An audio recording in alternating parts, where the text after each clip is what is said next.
Okay, here we go with the next parts of the Voron 0.2 build. Starting to do a lot better. Now, as you can see, I've kind of laid out what I'm going to be trying to do and complete today.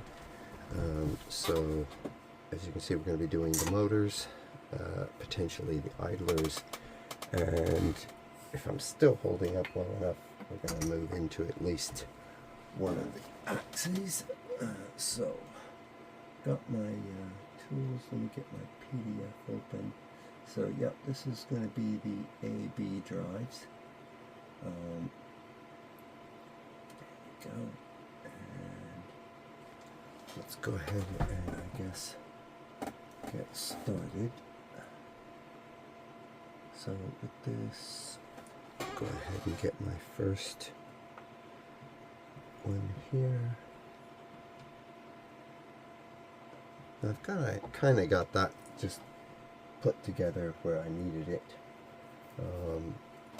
for the moment.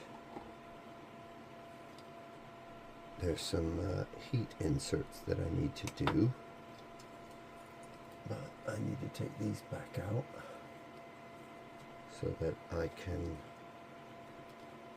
put in the heat inserts.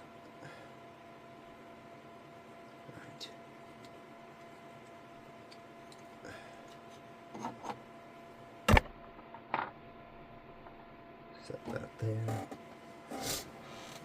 Now, let me look at my PDF.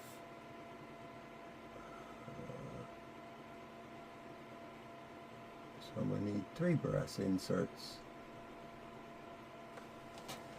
And let me look at this PDF again.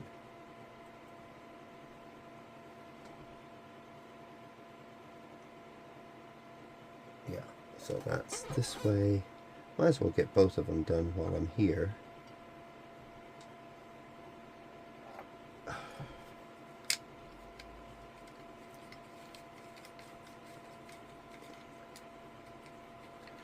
Here we go. There we are.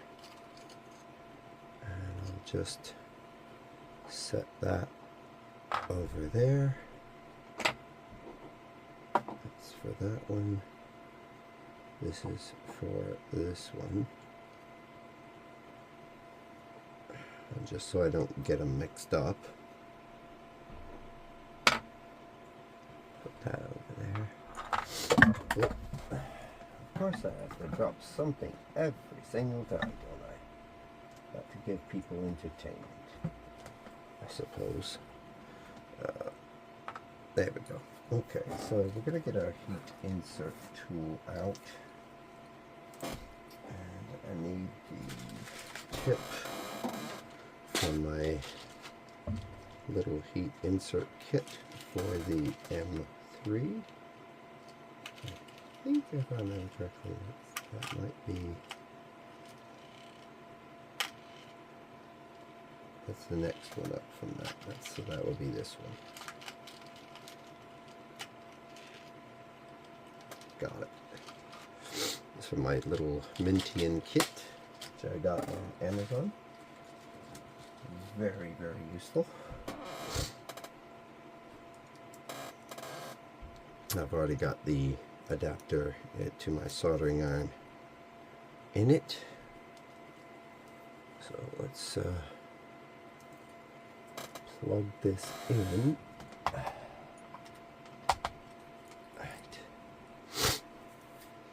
And 230 will be fine. And that's already starting to heat up, so I shall sit that over here to the side. Just probably hang it on here for the moment where it's going to be safe but not in the way. Now I need 6 brass inserts.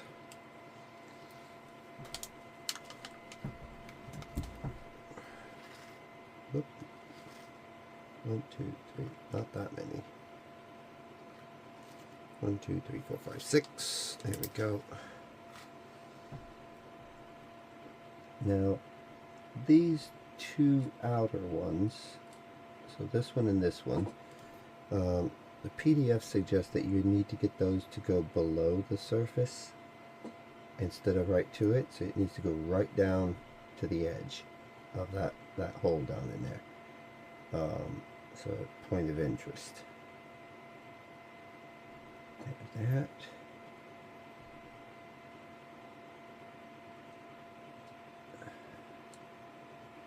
I definitely need to think about getting myself some more of these short ones, because I've got plenty of the deep long ones, but not too many of these short ones. There we go.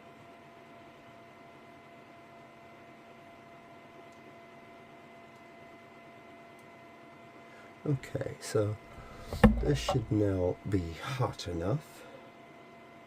I'm just going to get my hand on that. I'm going to do the middle one first because that's the easy one. And just literally the weight of my hand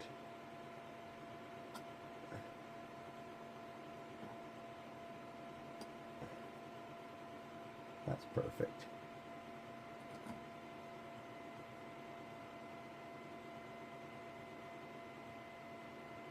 And just let it work itself down in there.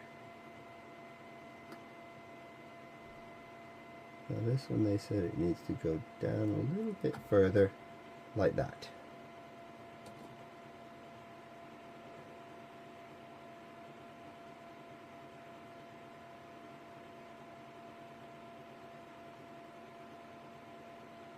There we go. Very nice. Yeah, I can see why they would do that too, because it manages those two bolts. Okay, and repeat on here.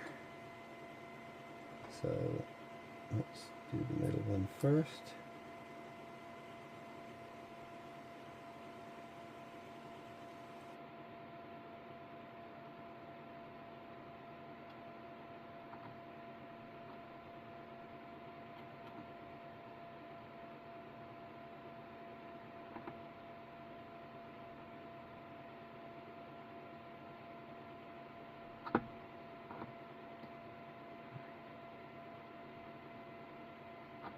And you can actually feel the resistance as it does this, so it makes it a little bit easier to know when it's at the right depth. You'll feel some extra resistance as it hits that more solid section below. There we go.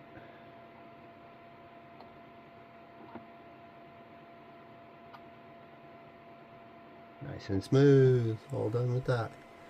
Now I'll keep that up here, but I'll just turn it off for now, just in case I need anything, because I have a feeling I need some more for that. Okay, so just gonna get my sewing kit stuff out of the way.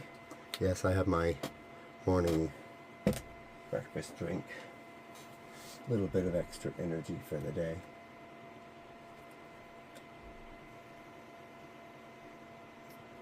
So let's see what's next. So 35mm and 3 screws. Oh, there is a heat insert on the side of the other one, of the top bit.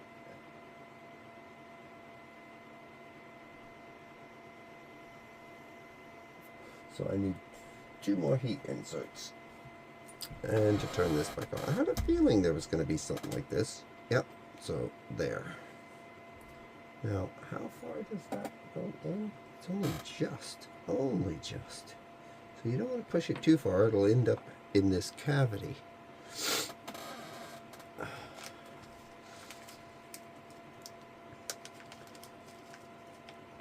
So it's 1 for this one. And 1 for that one.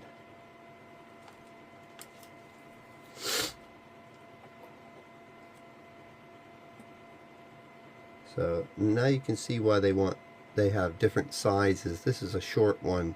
The longer ones are about another millimeter or two longer than that. Because sometimes it needs to be just perfectly within a wall, but not so deep that it gets in the way of your other item, which probably comes through. There we go. Alright, so lift that up. Nice and careful.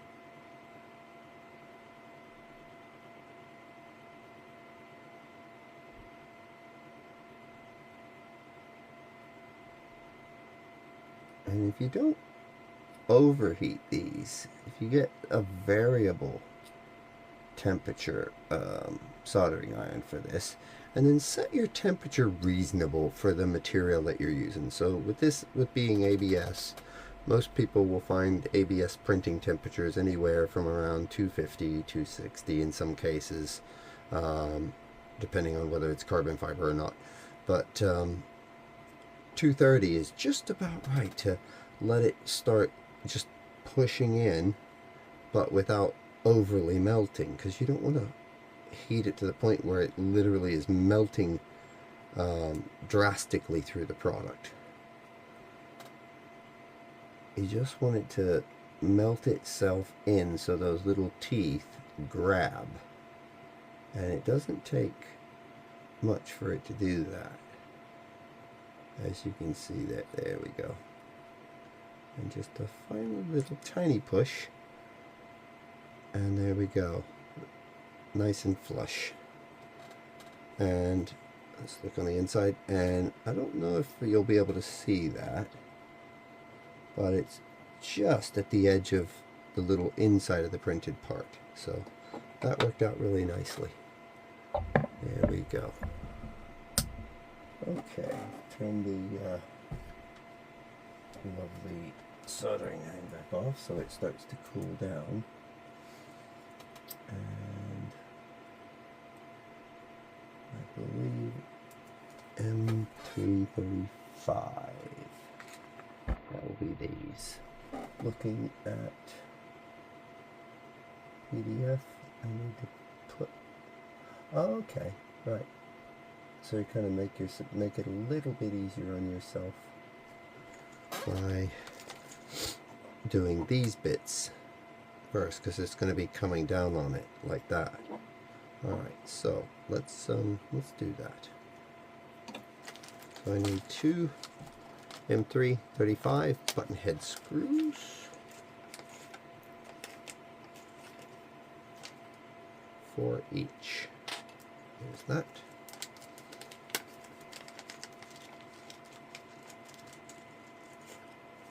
And a couple for that one. Let's just be proper there. Okay, so one of those goes right in here so that it's like so. The other one goes in the hole right next to it. Right like so. Ta-da. And we're going to do the same on the other one here. So might as well get it ready.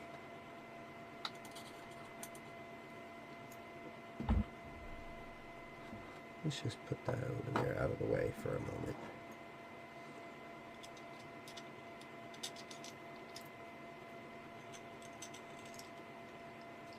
Right.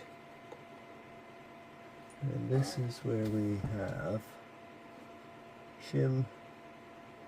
I'm surprised with one aspect of this is that after doing one particular build already myself, I'm surprised to not see shims in between certain aspects on this. And I have this funny feeling that I need to grab another. Oh, there it is. Yeah, okay. I did get it out and ready, because we're going to need these. Oops, there we go. For this. So we have a shim and a standoff for each one. and these need to be the 0.5 shims. Where is that? That's the 1mm. There we go. So this is the one we're using. 3 mil by 6, 0.5 thickness. And these will be, so let's just make these match the image in the PDF.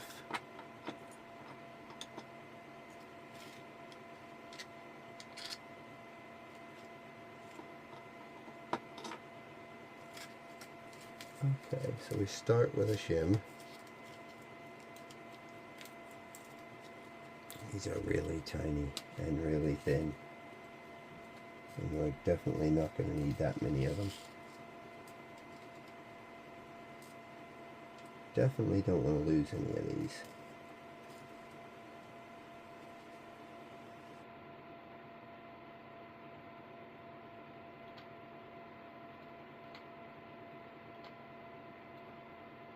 We'll just keep a few there. And we need 1, 2, hold on, how many? 1, 2, 6, okay.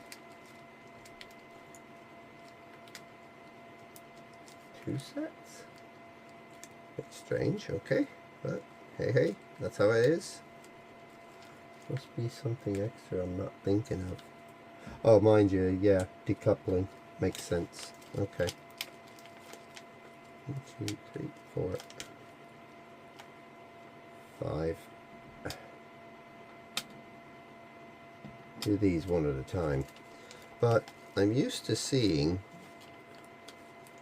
where flanged bearings have a shim in between.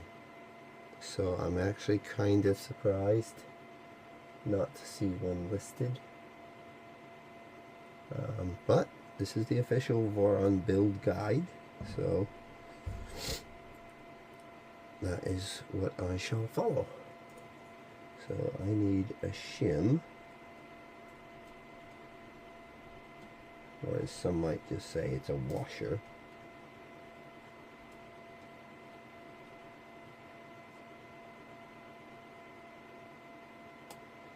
Okay, probably not the greatest surface for this.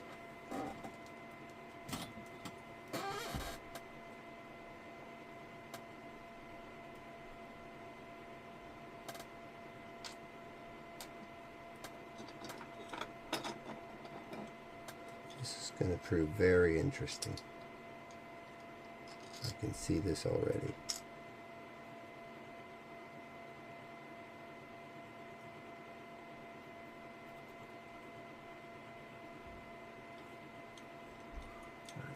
So one of those,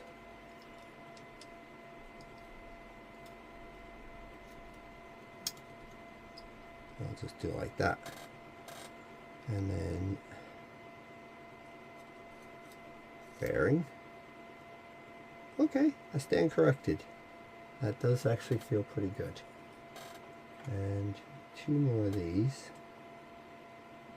which I guess I can get it because they said something about using the 0.5 give you a much better chance of getting correct tolerances. So in case you have to do any adjustments, it's only 0.5 millimeter at a time. Clever. Okay, and then another shim.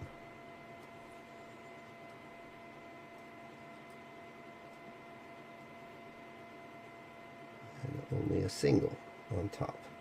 Okay, and on the other one we put our spacer, and then a shim. Looks like I'm going to need 1 more of those actually, and then these 2. Yeah, I think I'm getting this now, why they did it this way. Oops, that's upside down. There we go.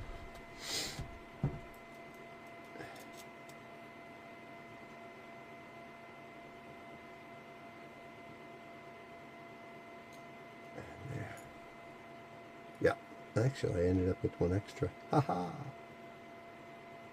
So I'm just going to check my sandwich layers here. That. 2 there. 1 there. 1 there. Yes. So that's what you should get on your A drive. You know, for the first item set up with your 623 bearing, some M3 shims, and basically we're doing this to obviously make it easier to do these as it goes forward. And there we go. Right, next page. That was page 70 for those that are following in the guide. Okay. So it's suggesting let's go ahead and get those bad boys up where they belong. So I'm going to make sure this doesn't push that one back through.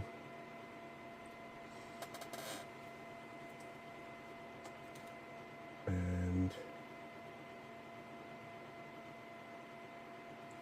it says I need to go ahead and get my piece here.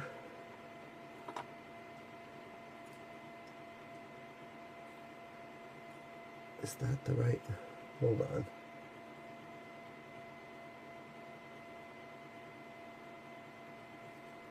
Yes, it is. Okay. So that.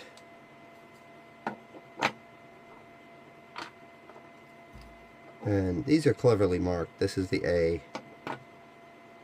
As you can see there, A. And this will be like such. Oh no, it won't. Upside down. There we go. That's it. And then that supposedly goes.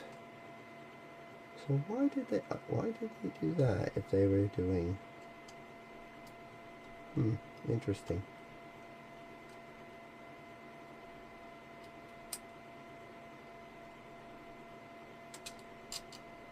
I guess they'll be putting some bolts on this. Or did they want something else? Yeah. It does say that these should be sticking through when you're done.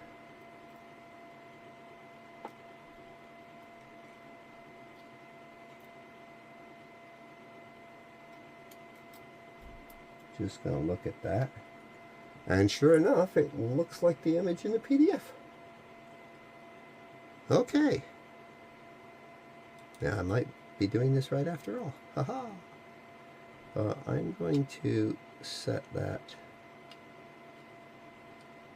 aside for a second. I'm just also going to put this on here so I don't lose it.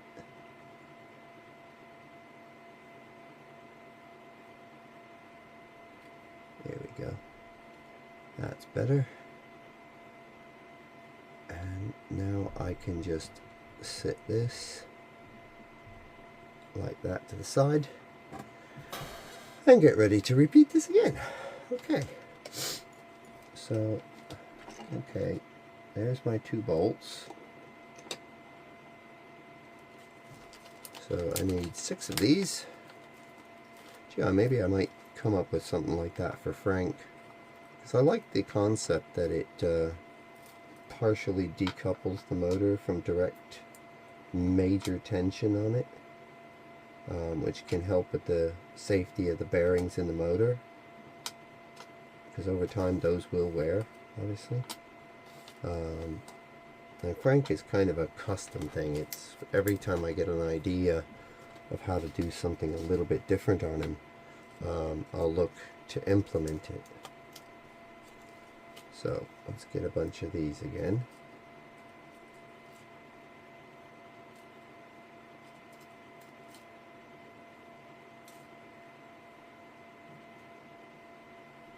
So 1, 1, 2, 1, 1, yeah, and then 1, 1. I think that's the right number. Let's see if I'm right. So, next page.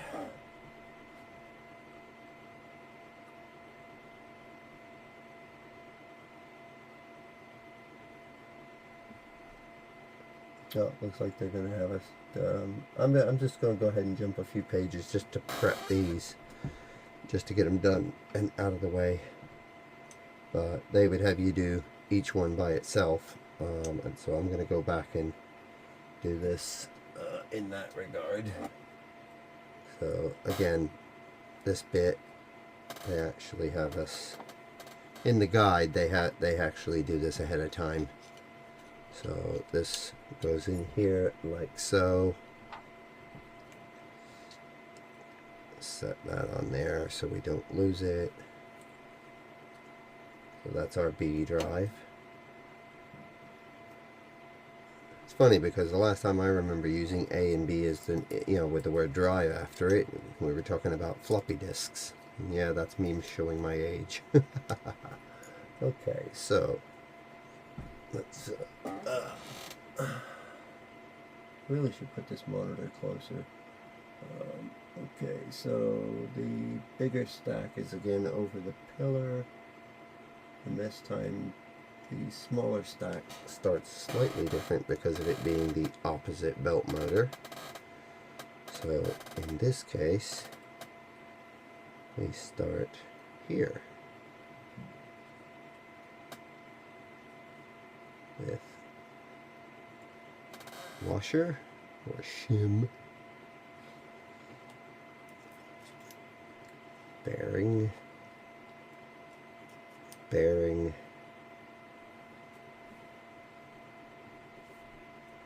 shim, spacer. Getting to like this concept of spacers that are printed, because sometimes when you're custom building, you need just a specific length, and it's not one that you necessarily get, in a pre-made one. And if you get up to the point where you can print nylon, you can make your own nylon spacers in any length you like, which is going to be drastically beneficial. This goes that way.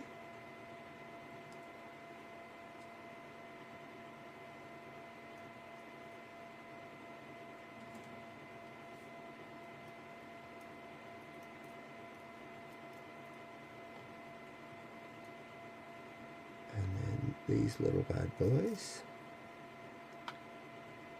Oops. Wrong way. Wonder how many of you said just now, oh, he just put it on wrong. See how long it takes for him to catch it. Well, I caught it quick. You can go ahead and put in the comments how many seconds that took me. Okay. So that's that. And then ultimately, that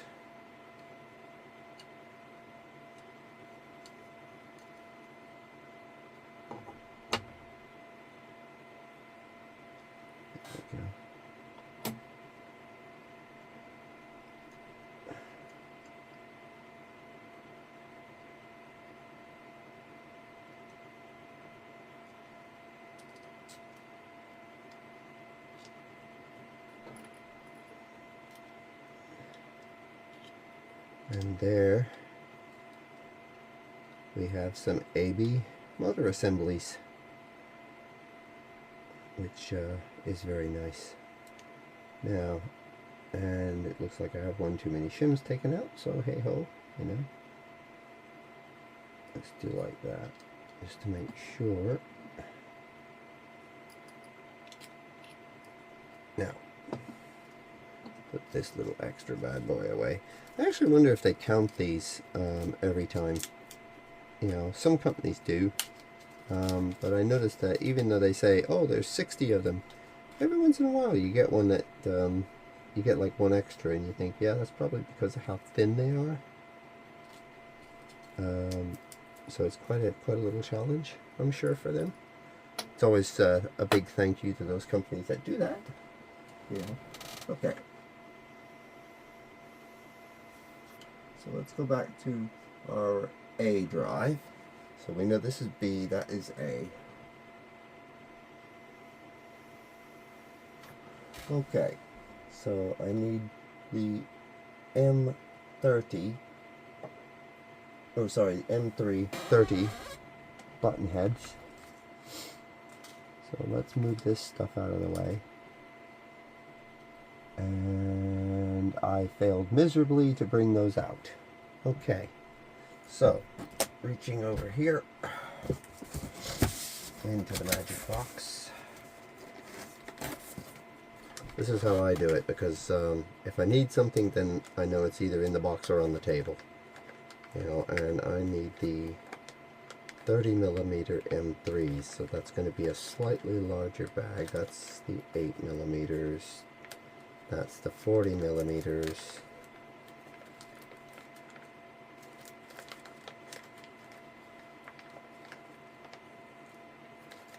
Those are the M3 nuts.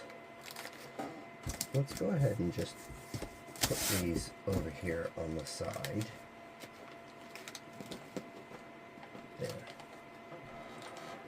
M330 button head cap screws.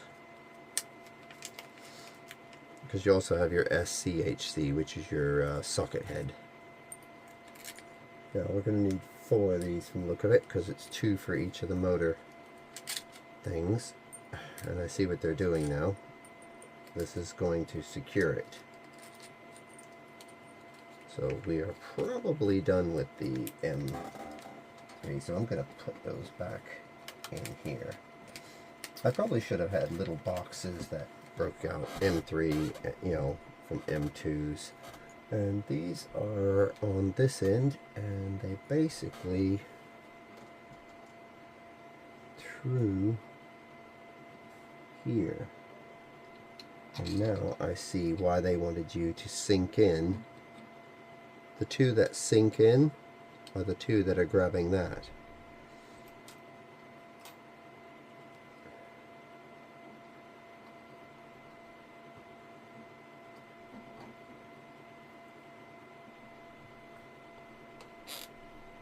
There we go. There's going to be a little friction, obviously, because you have a little bit of the melted plastic right there at the end of it. But this is good because it keeps it tight. It's almost like having a little bit of, what do they call that stuff? Loctite. You know, it keeps the vibrations from easily making these screws back themselves out, which is definitely something you don't want it to do in the middle of printing.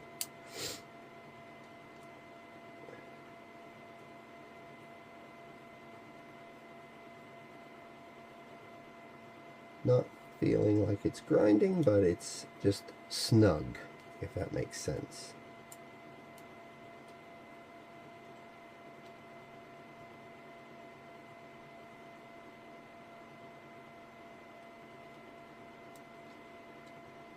That's good.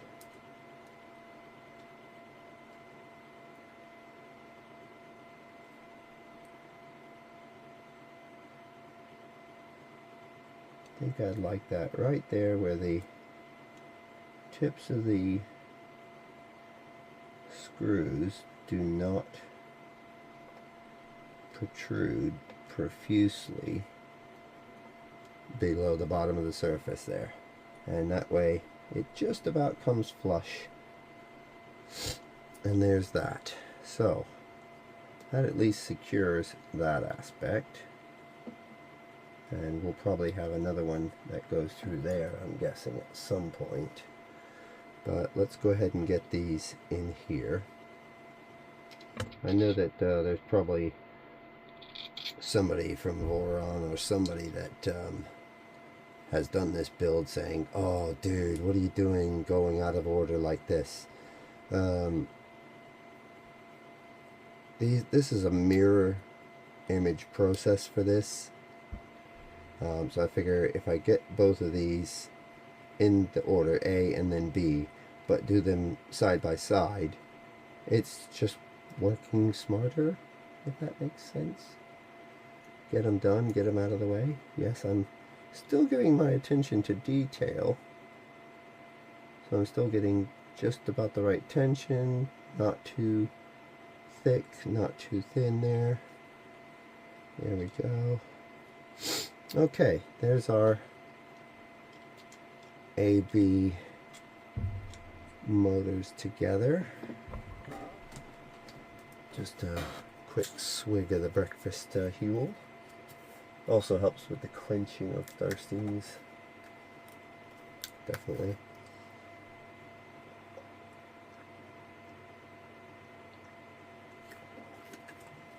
Oh, needed that.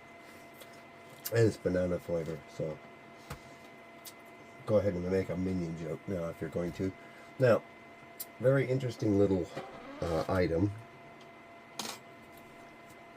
because now we got our A and B motors. This was our B, and because you can't see them now, obviously this is probably why they have you do this. A and B motors, they're not labeled, you designate that, but this is our A drive, and if you always need to get a reference, you can always use the guide to look. That is your A drive motor mount. Now there's a little tool for those that did or did not print these. These actually, this is actually a multiple tool. I'm not going to go into this one yet, but, or that one, but this one and this one, this helps you set how high this should be on your motors. You know, so we're going to do the A motor first here. And basically here's how this works. You set this here, as you can see, and because the A motor is teeth closer to the motor body, yeah, let's get this where one of those pins are on the, one of those grub screws are on the flat side.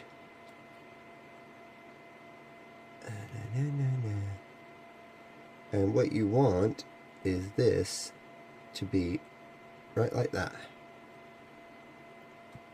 This tells us where that should ideally be. Yeah? That should be perfectly right in there.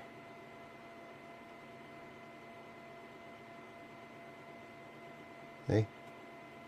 And that feels to me like it's perfectly centered with that tool. I'm just kind of spudging it a little bit with my fingers to make sure it's right in there, and kind of wisps through, because it is kind of, to be fair, if you do like this, you see it doesn't really rub the sides. It keeps you from going too much tolerance up or down.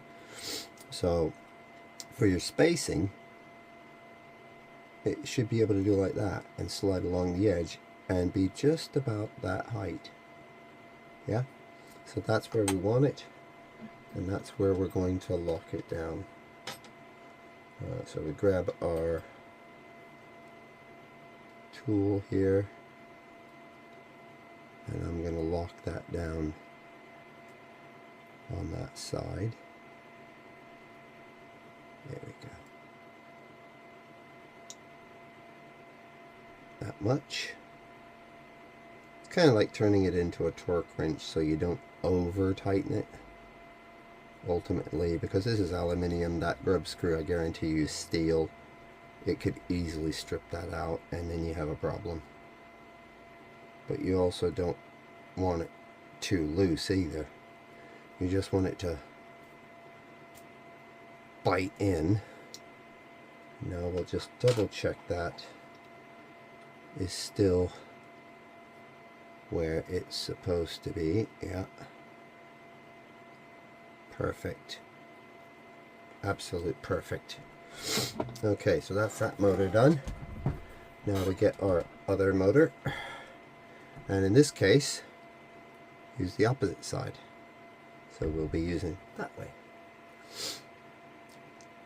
And in this case, obviously your B motor goes the opposite direction. This time I'm put it the flat side where I can see it, where it makes it easier for me.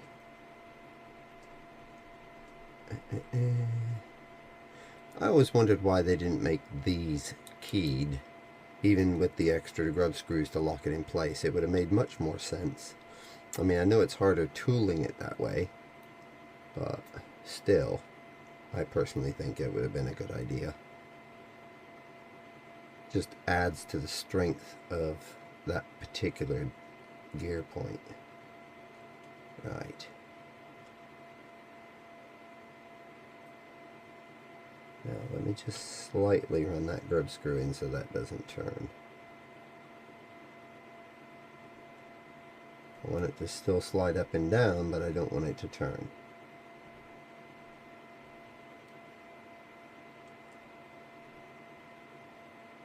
That, I think, is where I want it. Let me just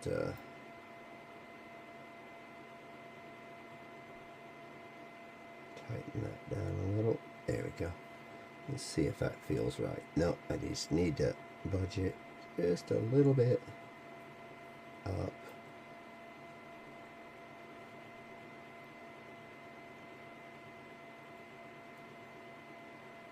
There we go.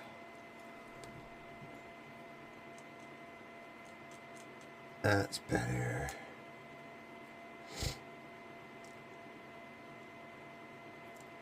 There we go. Okay, and that's the use of that little tool. I see they have some markings, which can probably explain later. But anyway, very useful little tool for the Voron Zero build. I think you should probably have something along that lines. Also, I believe you'll have one for the Voron Trident, the Voron 2.4, you know, because they're very well thought, well designed, and they have great instructions, as long as you just pay attention to every step. So there's our B motor. So I can skip forward a little bit now back to the other bit.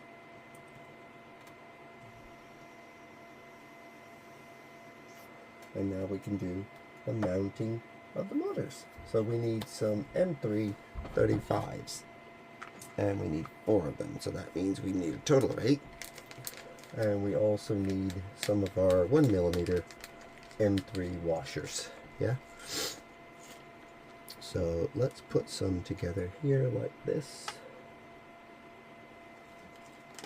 Now, some people think motors just kind of go on whatever's convenient for you.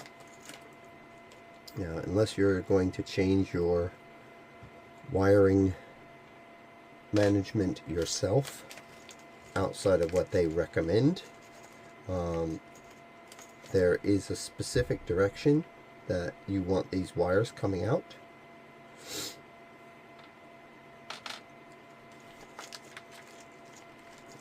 There we go.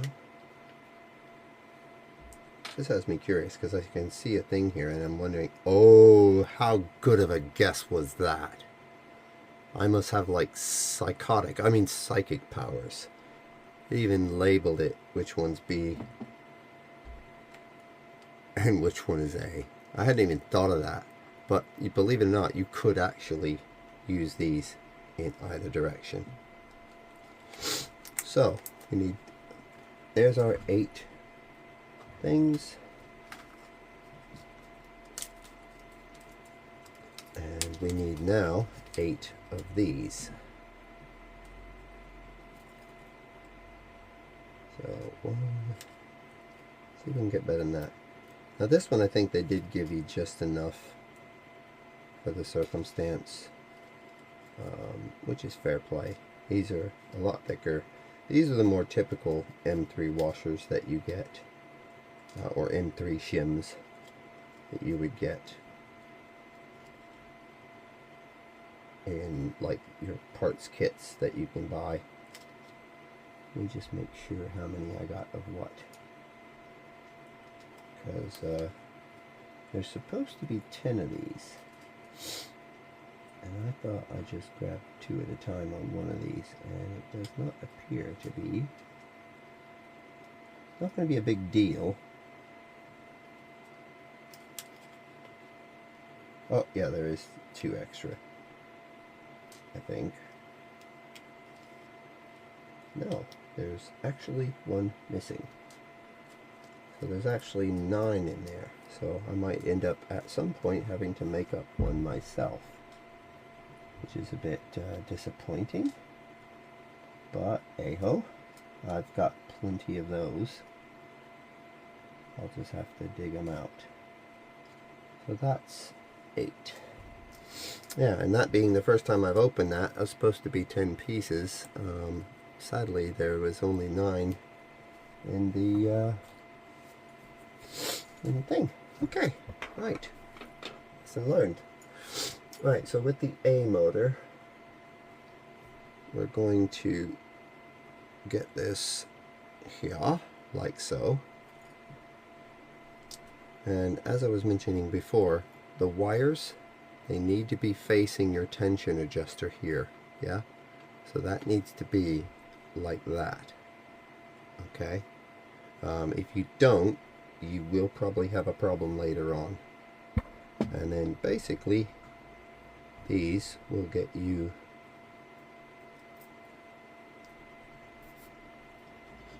this.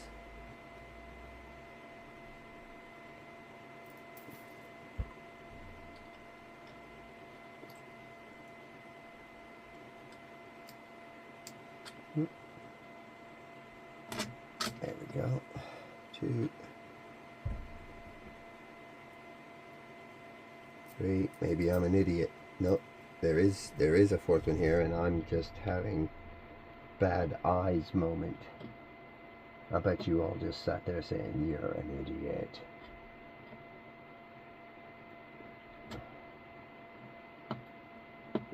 There we go. Oh, no, there's my 4th one. That's why. Haha. So I was right. Okay.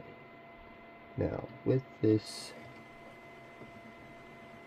that's our 4th bolt now added, and I should be able to get this to come out.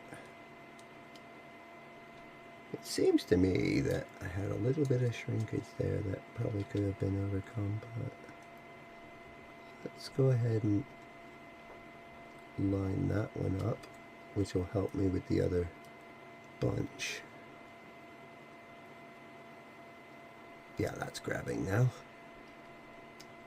And then that's it. Now I can screw these down.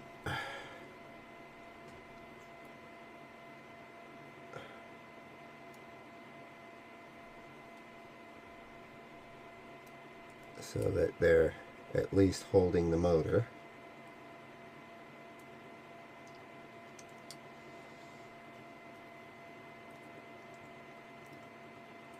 We don't want to lock them completely down because otherwise it's not going to be very great. This needs to be able to slide back and forth in there, yeah? Because this is what adjusts your motor back and forth, and if you push like that, it should allow it to slide. Yeah, see, just a little bit. This is what helps you tension your belts. So maybe it would be actually better if I loosen that just a tad. I think these washers are slightly larger than they needed to be, or I had a little XY compensation problem somewhere along the lines.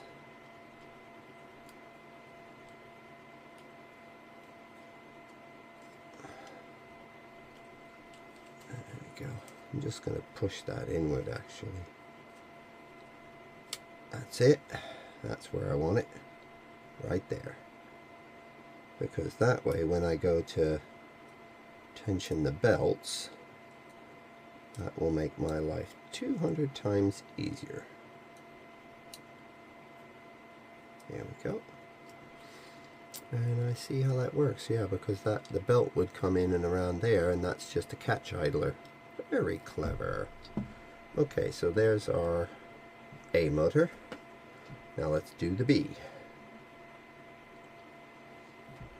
So with that, to be fair, that's probably not a bad thing that they didn't have that extra one, but if it is something that's needed later on, it is probably going to be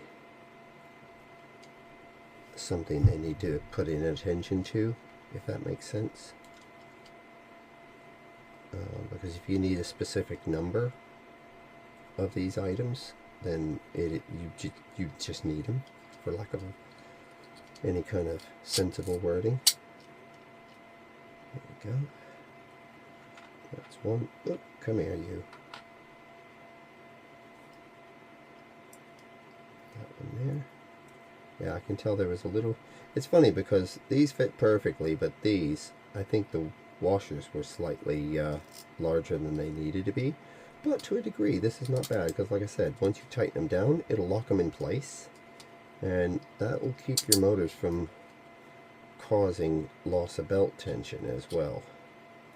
So it's not all doom and gloom. And I definitely didn't drop any washers on the ground, did I, when I was taking it out of the bag? No, I did not. So I am not to blame here. At least not this time. I must admit, doing these kind of videos, I do get nervous. I don't want to make mistakes, but slowly you realize that making mistakes in front of other people, I guess it reinforces the learning when you make a mistake in front of others, because you don't want to be in that position again. Although I'm not recording these live, so it's not near as dire in my head, it still is important to me. Okay, so this one is going to be just the opposite.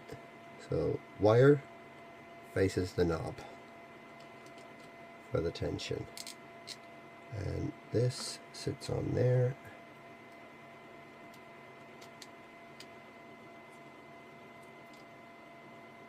Here it goes. I can feel that starting to grab. That's good.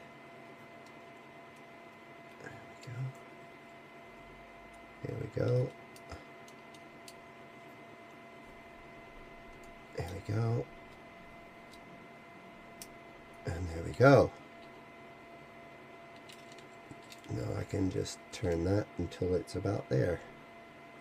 There we go. We have AB motors. I'll just go ahead and double check now. Okay. Yeah, because it goes right between the A, the B. Final stack height. Okay, interesting thing. Tolerance stack up can cause issues. The total height of the bearing stacks should be 18 millimeters. That is a very interesting point. So let us check this.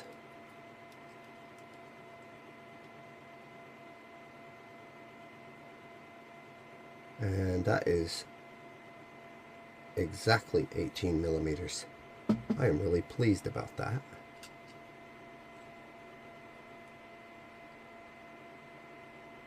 And that one is also 18 millimeters. So that means I got that absolutely correct. Because you can't, you know, if your number of shims, you know, obviously between the bearings here and up here are wrong, then it will give you an issue apparently. On the next page we're going to flip this assembly over, adding temporary nuts to these two. Hold on, what? .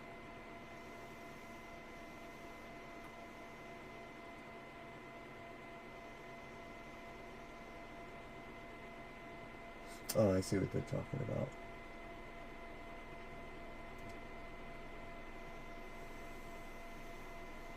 Okay, I'm going to agree with that, because I could see that cruelty that gravity likes to play once in a while.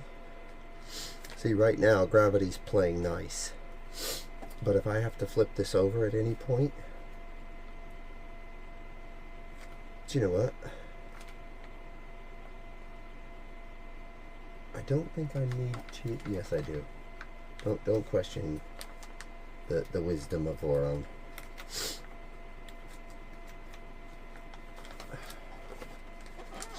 Four of these, just to keep nasties at bay.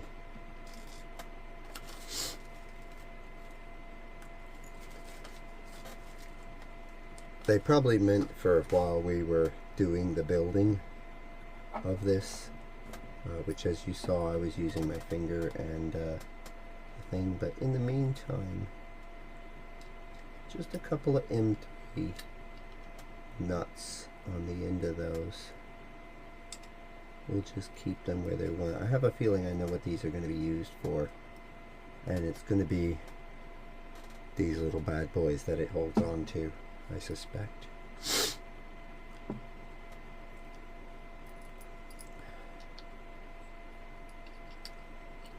Now I'm starting to see why they want you to preload that, because of the blind joints. I mean, this is not like you can get away with, you know, dropping T-nuts, you know.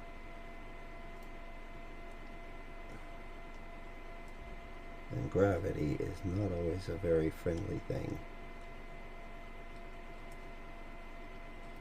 There we go.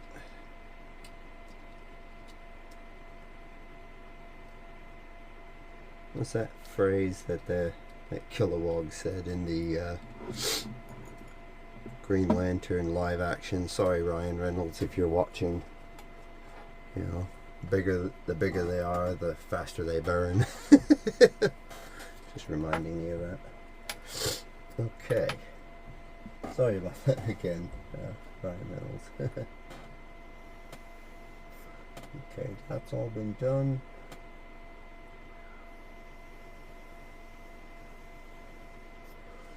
So, there again, suggesting just checking the work. You should, in theory, when you look at that, this should be perfectly in line with that toothed section of your motor. And I'm just double checking that myself. Oh, that looks good. And that as well. Yeah, because it needs to be, the belt's obviously going to be going in, around the pulley, back out, and you don't want it not in alignment, because that's just going to lead to premature belt wear. Okay, so that's our B, and that's our A. So let's get these back on the correct sides. That may have answered Dave G's question a while back as to which one's on the right side, which one's not. Yep. Also, and what size are those? More M335s. Oh, okay. Hold on.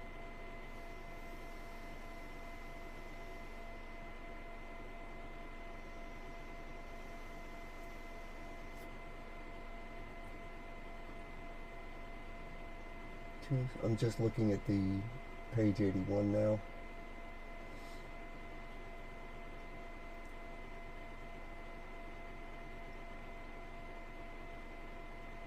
Ah, yes. So these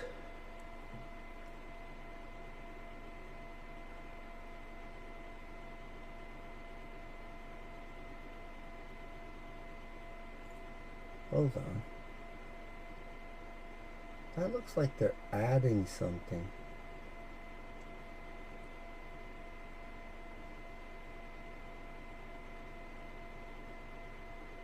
But I don't see the two rear screws attached to the threaded. Oh, Oh, I see. Okay. So this one attaches here, and this one attaches to this,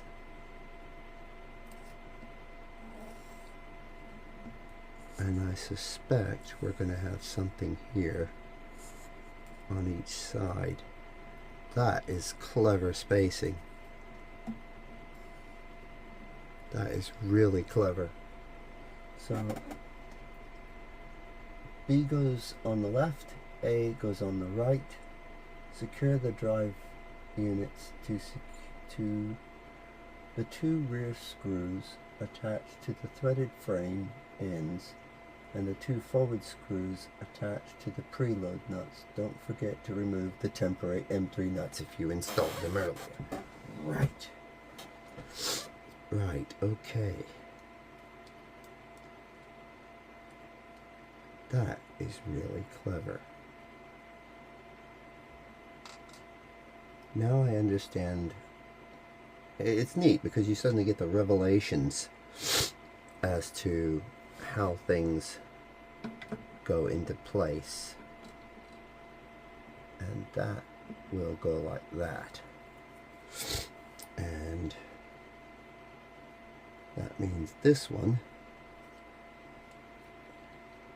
take those M3s off.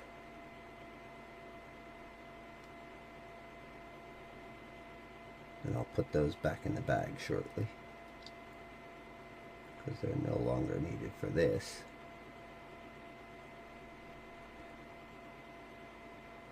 There we go.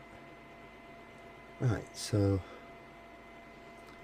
this one will probably go like so,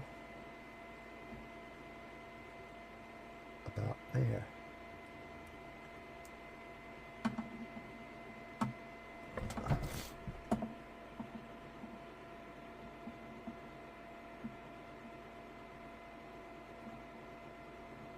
And one more.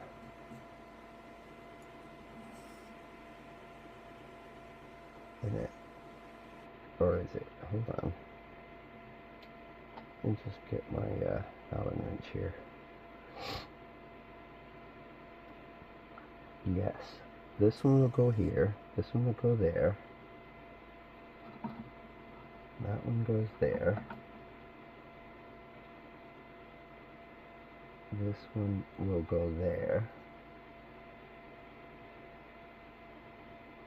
And that one will go there. Do these one at a time. Take your time.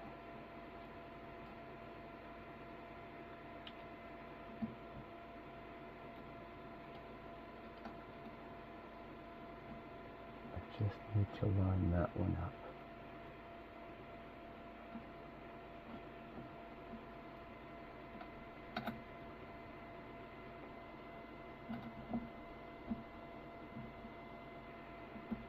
That's it. Now I can line these up appropriately.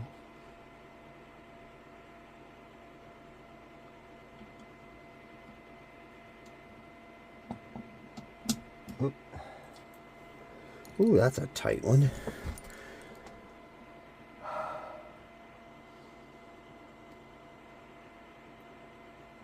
That's it.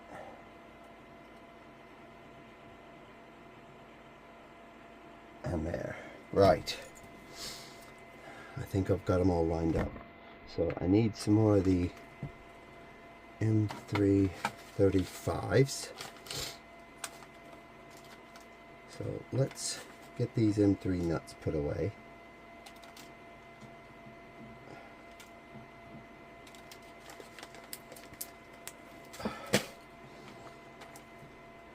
And let's get this pulled up a little bit so that people can see what I'm doing a little bit better. In fact, I'm going to shift these this way and really bring this into view.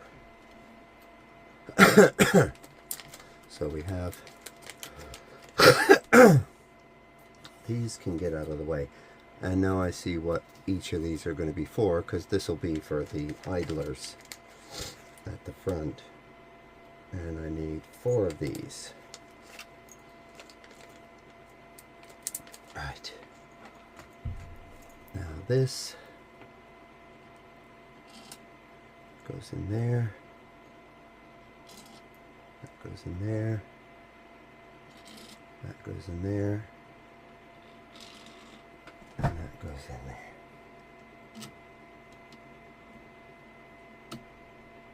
That feels like it went in.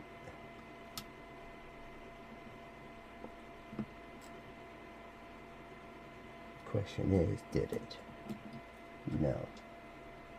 I don't believe it did.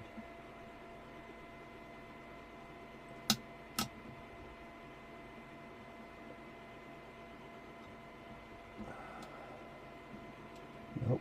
I thought I had that right at the right spot.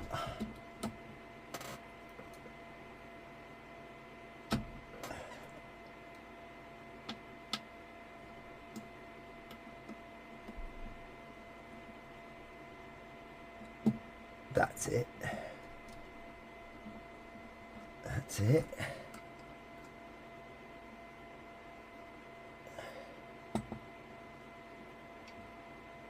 No, that one's missing. I didn't get that one right. Okay.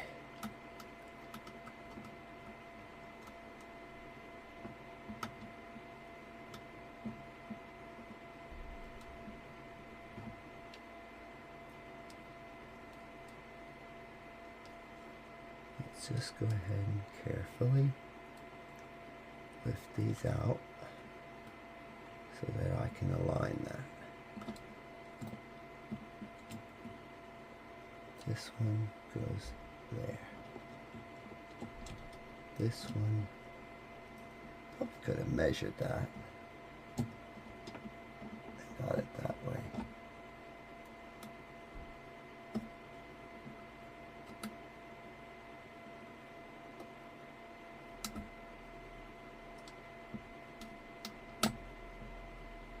There we go.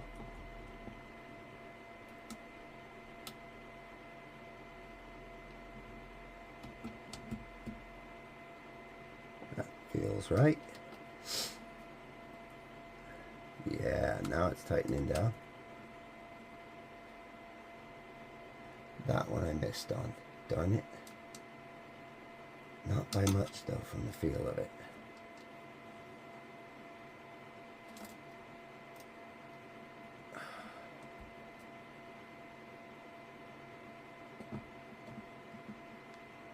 Where is that?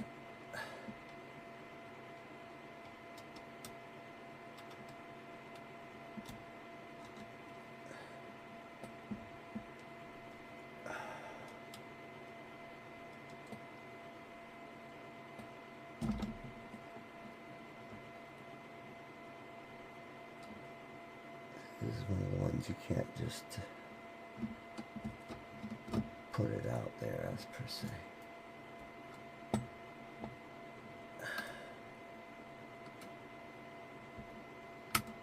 No.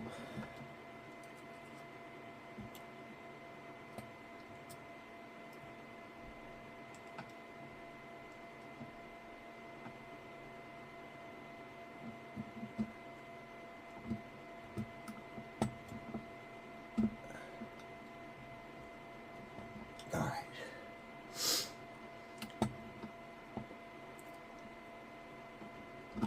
There we go.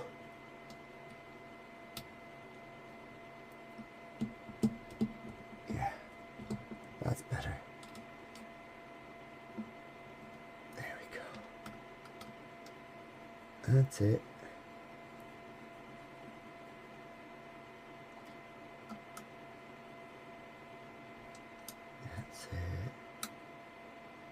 Now this one here, the ones on these pulleys are probably ones that you don't overly crank it down. I mean, I get it obviously all about locking it to the frame. This one you might be able to get away with that a little bit of extra torque, but don't overdo it, because otherwise you'll compress the bearings and they'll cause friction. There we go. This one I can probably get away with just a little bit. There we go. Yeah. There we go. Still got nice smooth rolling bearings. Okay. Next, this one. Right.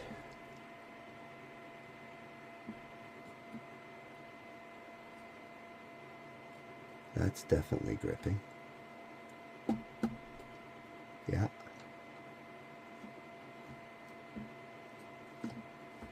That's not, I don't think, in where it needs to be.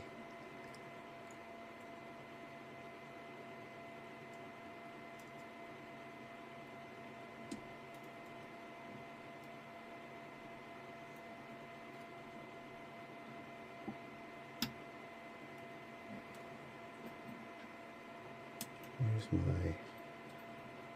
little one here. Oh, not enough.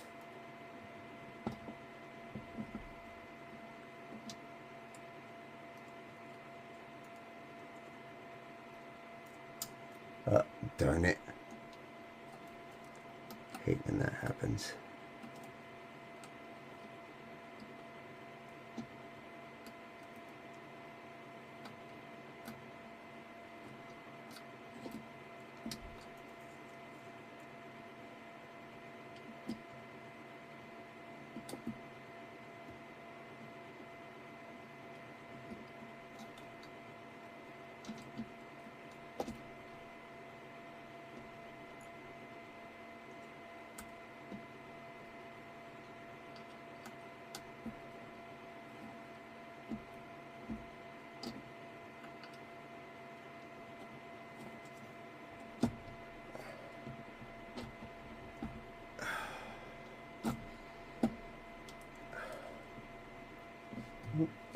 Again, too far.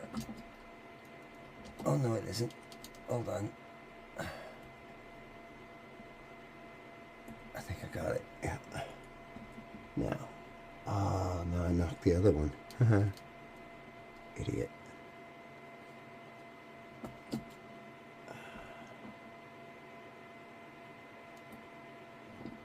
Let's see if it's in there. Yeah. Yeah, I can feel it pulling it down. Okay. May have gotten it that time. Yay. Okay. Pull back where it belongs. Right. Tighten and then torque a little.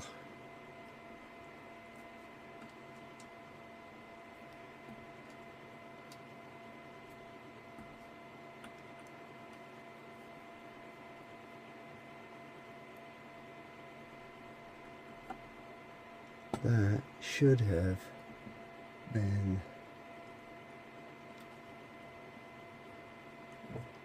why does that not feel right?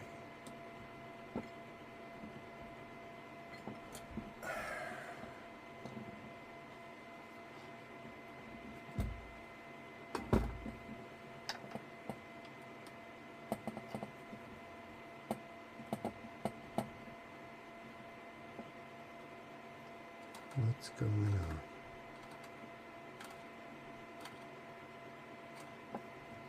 Something's not right here. Something's not aligned.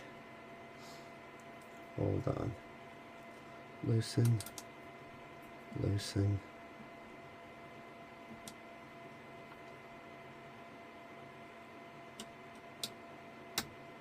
Loosen. That's it.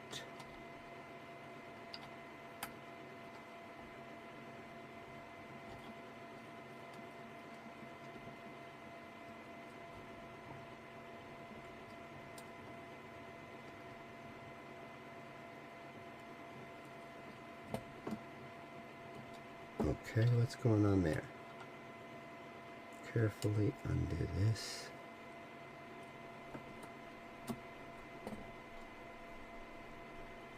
But this is also why I am recording these, because if I incur the problem, then you're going to incur the problem. Okay, so see, it's hitting there, but it's not meeting those threads. So there's obviously a reason. Let's just see if we can figure out why that is.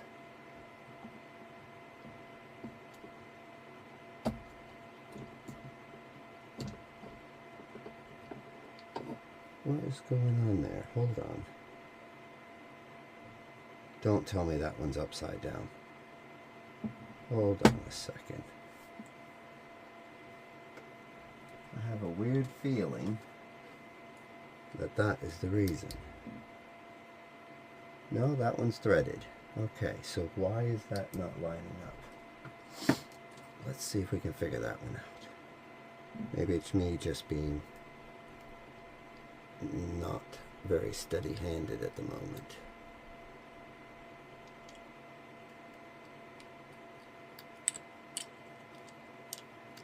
Is there any play in that? No, not a lot.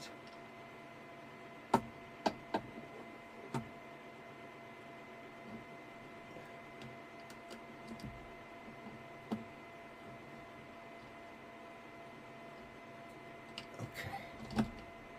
Yeah, that's grabbing now.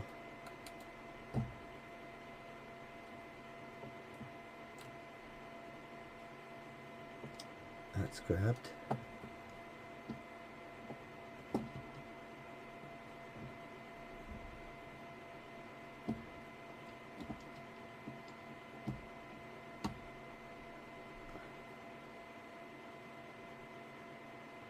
Yeah, I can feel that going now.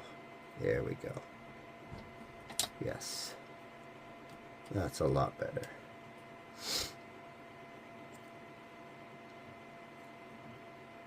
There we go.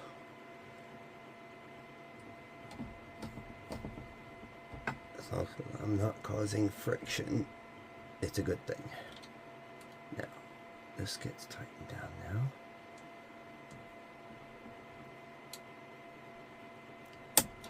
That's it. Just a little.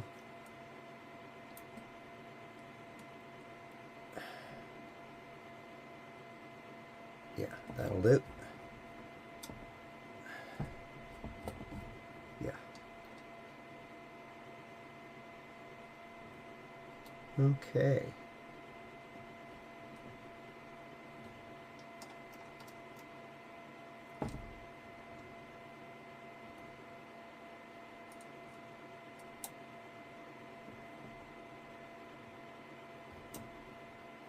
There's that.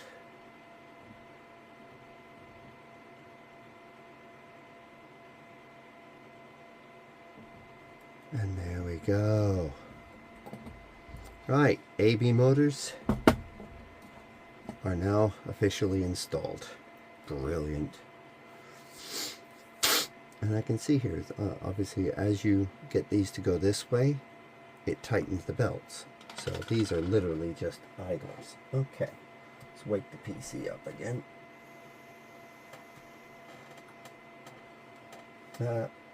Page 82. This isn't where I parked my rover and the little spaceman. So we're moving into the A and B idlers. This is interesting because again they're showing M3 shim, but I suspect it's still the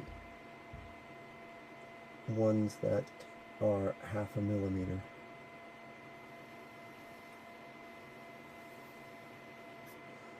Okay. Just checking my... There's some preload. Oh, it's telling me I need to preload 4 M3 nuts here before I put that idler on. That's interesting. Okay. And again, for ease of assembly, they suggest doing these upside down. So each of these, here's our A and B idlers. Now the sides that have the solid bit, this one and this one, those are your actual idlers, or the pieces that you're going to be working with. So I keep hitting that. What's up with me here? Okay, so we've got a need of 2 of each, or 2 of the M335s. So 1 for you, 1 for you. Let's get those M3 nuts here, because that's important. I'm going to get those ready. 1, 2, 3, 4. Yeah. There we go. Right. I could probably clear all this stuff off and just put it off on the side. Might do that in the next video. I don't know. I think it's nice so a person can see kind of when it starts what they might be needing for what I'm going to be doing. Anyway. Alright, so we need 4 of the 623 flanged bearings. Yep. Of course I dropped one. How the heck did I do that?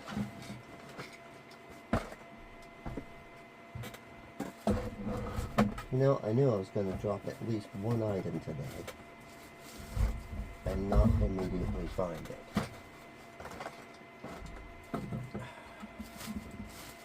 I actually saw it go right up under here somewhere.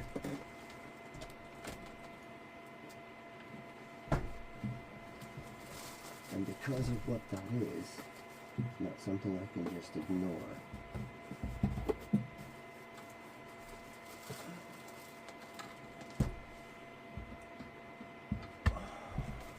Because I'm going to need them later. There it is. I knew it. My chaos is organized. Anything that drops is not going to drop very far. And I have strategically laid blocking items. Right, so that's for that idler. Although I do need to start clearing out some stuff. It'd be nice if we had a lot more people in my area that were DIYers that might be able to make use of some of it. But who knows? You never know. There might be somebody I don't know about who suddenly sees this and says, "Oh, dude." You're welcome to comment on this video if you'd like in that regard, or if you already know, I run a Facebook group, the UK 3D printing community. I need those 1/2 millimeter shims.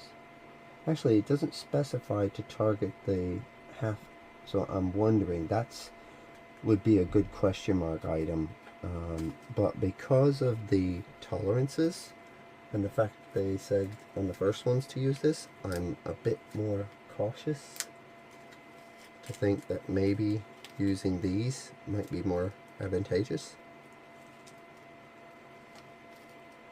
I think I'm going to do some quick double checking.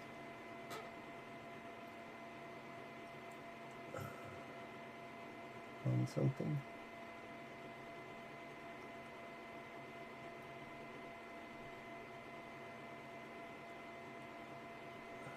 So let's see if this is even referenced in this other reference.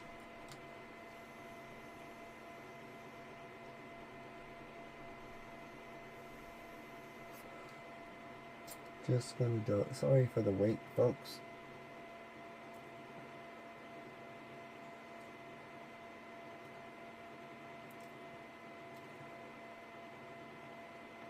I just kind of need to know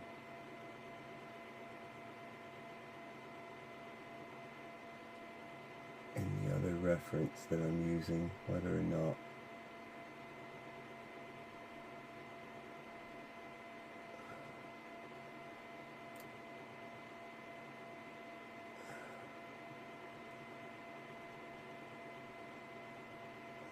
because the other reference I have is the one from FYSETC.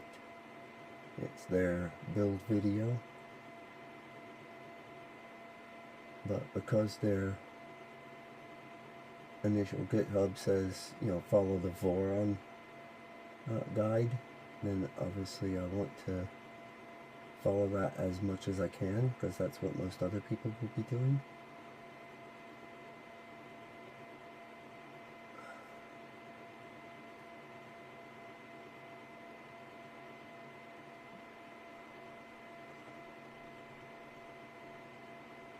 I just want to see which shims these are going to be.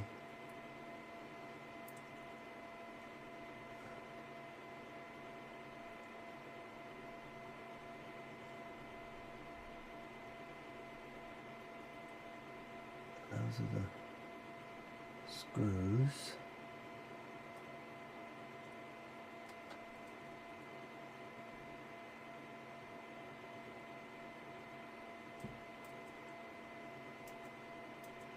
Those are M35s.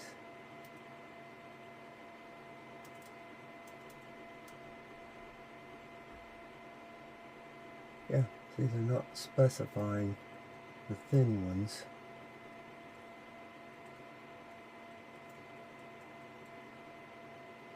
And that bag that he pulled them out of looks like the 0.5 millimeter ones.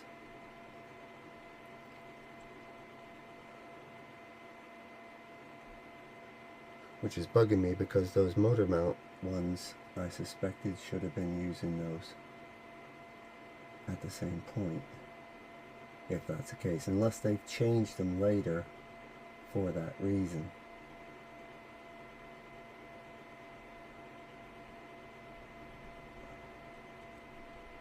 Just trying to get to the point where they're showing the idlers.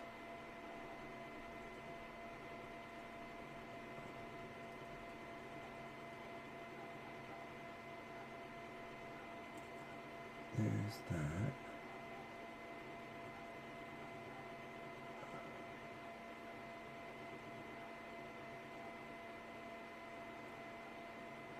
That's where they're putting the same motor blocks. Yeah, they're pretty much doing the same thing I was doing today. I had kind of set my ideas up.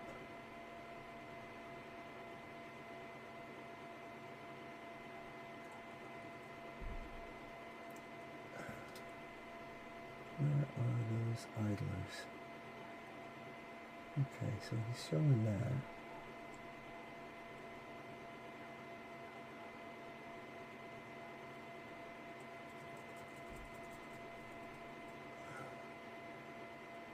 Don't tell me he didn't show the building of the idlers. That's pretty cheesy.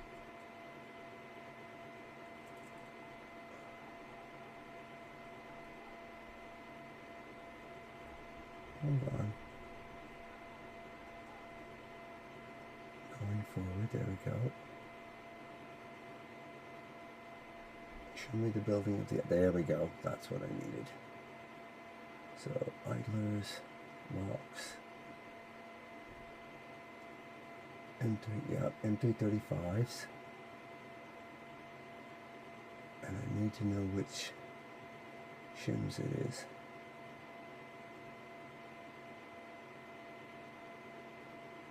Come on. Oh, what is that? The back one. That was it. It's like they have this thing on 0.5. There we go. It'd been nice to know that one ahead of time. But anyway, but that's interesting, because I suspect that would explain these. And it doesn't necessarily specify all of that in the other. So I may need to go back and redo those 8 bolts. Just for the motors, because that would have made more sense to me. It explains why I suddenly thought I had a tolerance issue. I didn't have a tolerance issue. I had a lack of clarity issue. as to why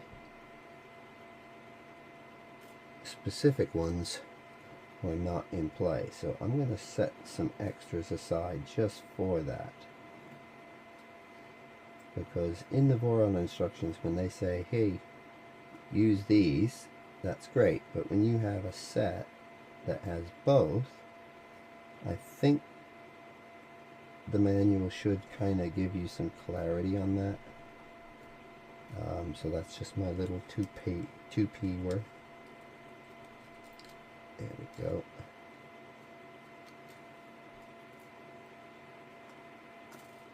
These, so that if anybody is curious, they're going to be for redoing these 4 with the half. And I'm going to hold it up there long enough for people to read that. You know, I know that time is of the essence for a lot of things, but you know, that is important, because you do not really want to get to the point where you're ready to put everything together with the belts and everything else and end up with a problem. So, idlers, let's get this done. And so this, I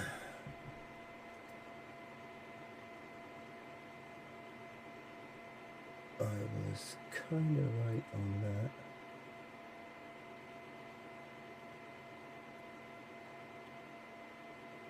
Oh, okay, I see. So they're going to have you go from the opposite side. So you're going to go through these rather than the others. And that means I need to pull out a couple of printed parts from the printed parts box that I've created down here. My box of printed parts. And I need the locks.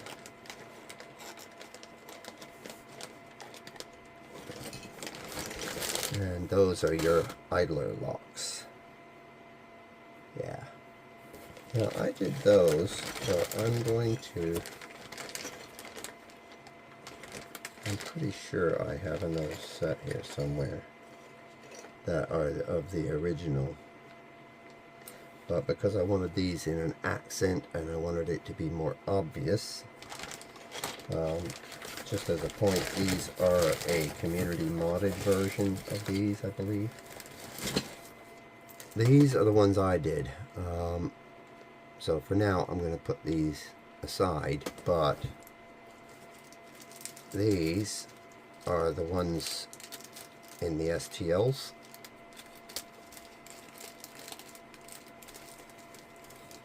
So I'm going to use those. It's going to match the original idler plastic, but I think, personally, I probably should have made those aspects first. Needless to say, there we are. I might still go ahead and do those, but like I said, this is a community modded one. These are on printables, and it has an arrow telling you kind of where the open hole is. Makes it a little easier. I'll go ahead and just give you that little disclosure that I was mentioning earlier about the tool in the printed parts. Printed tool here. I said I'd get to what that was for later, so that you can turn your lock, which I believe you'll find probably locks the top hat in that regard. I'm going to put those there for the moment because they are part of the original build, but I'm really inclined to maybe change that, even though it's not part of the original build. So I might even just keep these to hand for the moment, because I like the idea that, one, this is a flat edge. Everybody can easily lay hands to that. They won't always lay hands to that. So I'm just going to keep that to the side. Right, with that in mind, as we did before,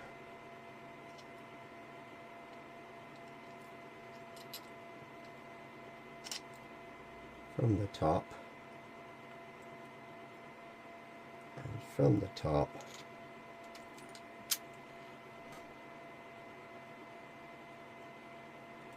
just gonna see what they did real quickly. Yeah, 2 bearings, shim, bearing, bearing, shim. Yep, as thought. Okay, so with that in play, shim,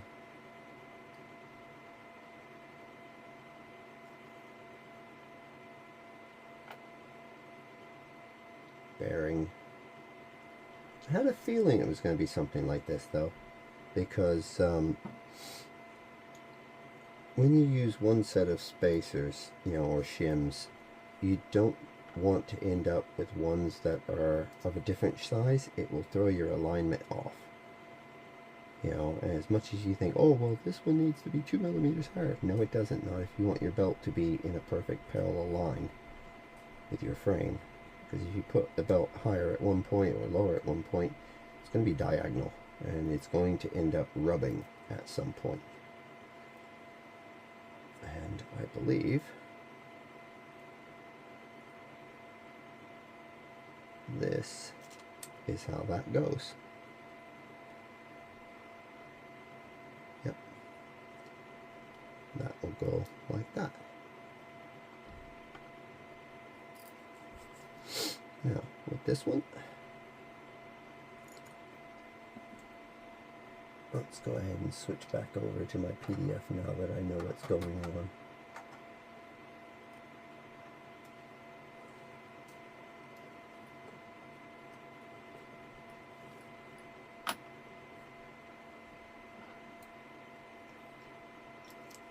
That'll just help me keep that in line. So, that's that. One shim, bearing, bearing, shim. Okay, and then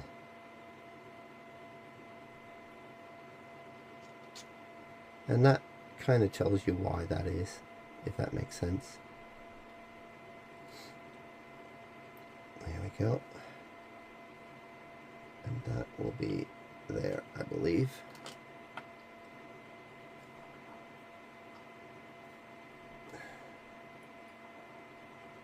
So, let's have a look closely here. I need 2 M3 35s. Where are you again? M2. There we go. M3 35. M3 35 BHCS, so a button head cap screw, which are those, and in there. Yeah. Okay.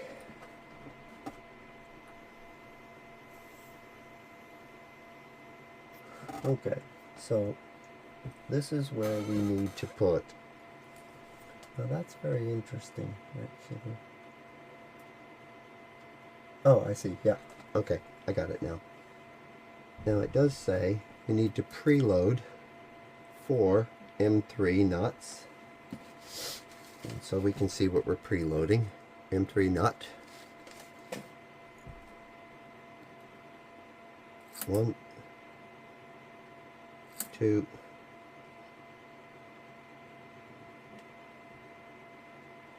3, 4. I bet you we're going to have some more preloads here coming up. Maybe not on these ones because they're still open, but might be this one. Might be this one. Yeah, I have a suspicion. And the remaining on each side. This is our B idler.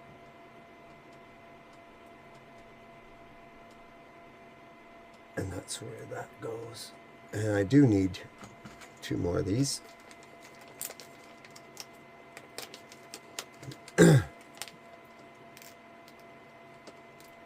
at least 1 more of these for the moment.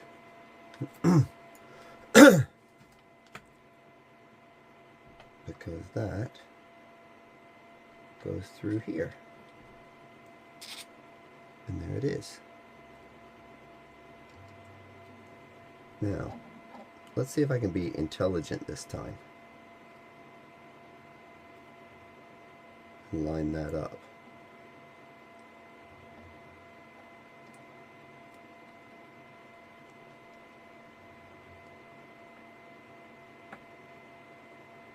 Ever so carefully start to thread it in, and then do this one.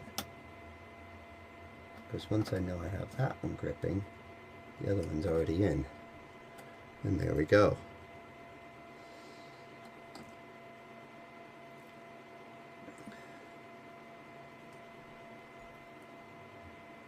And I'm an absolute idiot. Let's see how many seconds, if you'll definitely comment when I built the bee idler. How many seconds did it take for people to realize that I put those bearings wrong? It's a good thing that every once in a while I do catch myself early enough, because I would have been absolutely gutted having to rip that apart later. I'm sure there's at least one person who just fell out of his chair laughing. But yes, please put the comment in there. How long did that take me? How many seconds? I want to see if I can get a new achievement down the line for catching my mistakes early. Yes, I'm clearly feeling better, but I have a lot of energy. I always have. For those that don't know me, I do actually have ADHD, and I can have a tendency to get in a rush, even if I'm hyper-focused on what I'm doing, but it can also really benefit when I'm looking at detail for the after aspects, like alignment. Is something aligned with something else? Or does something not look right, etc.?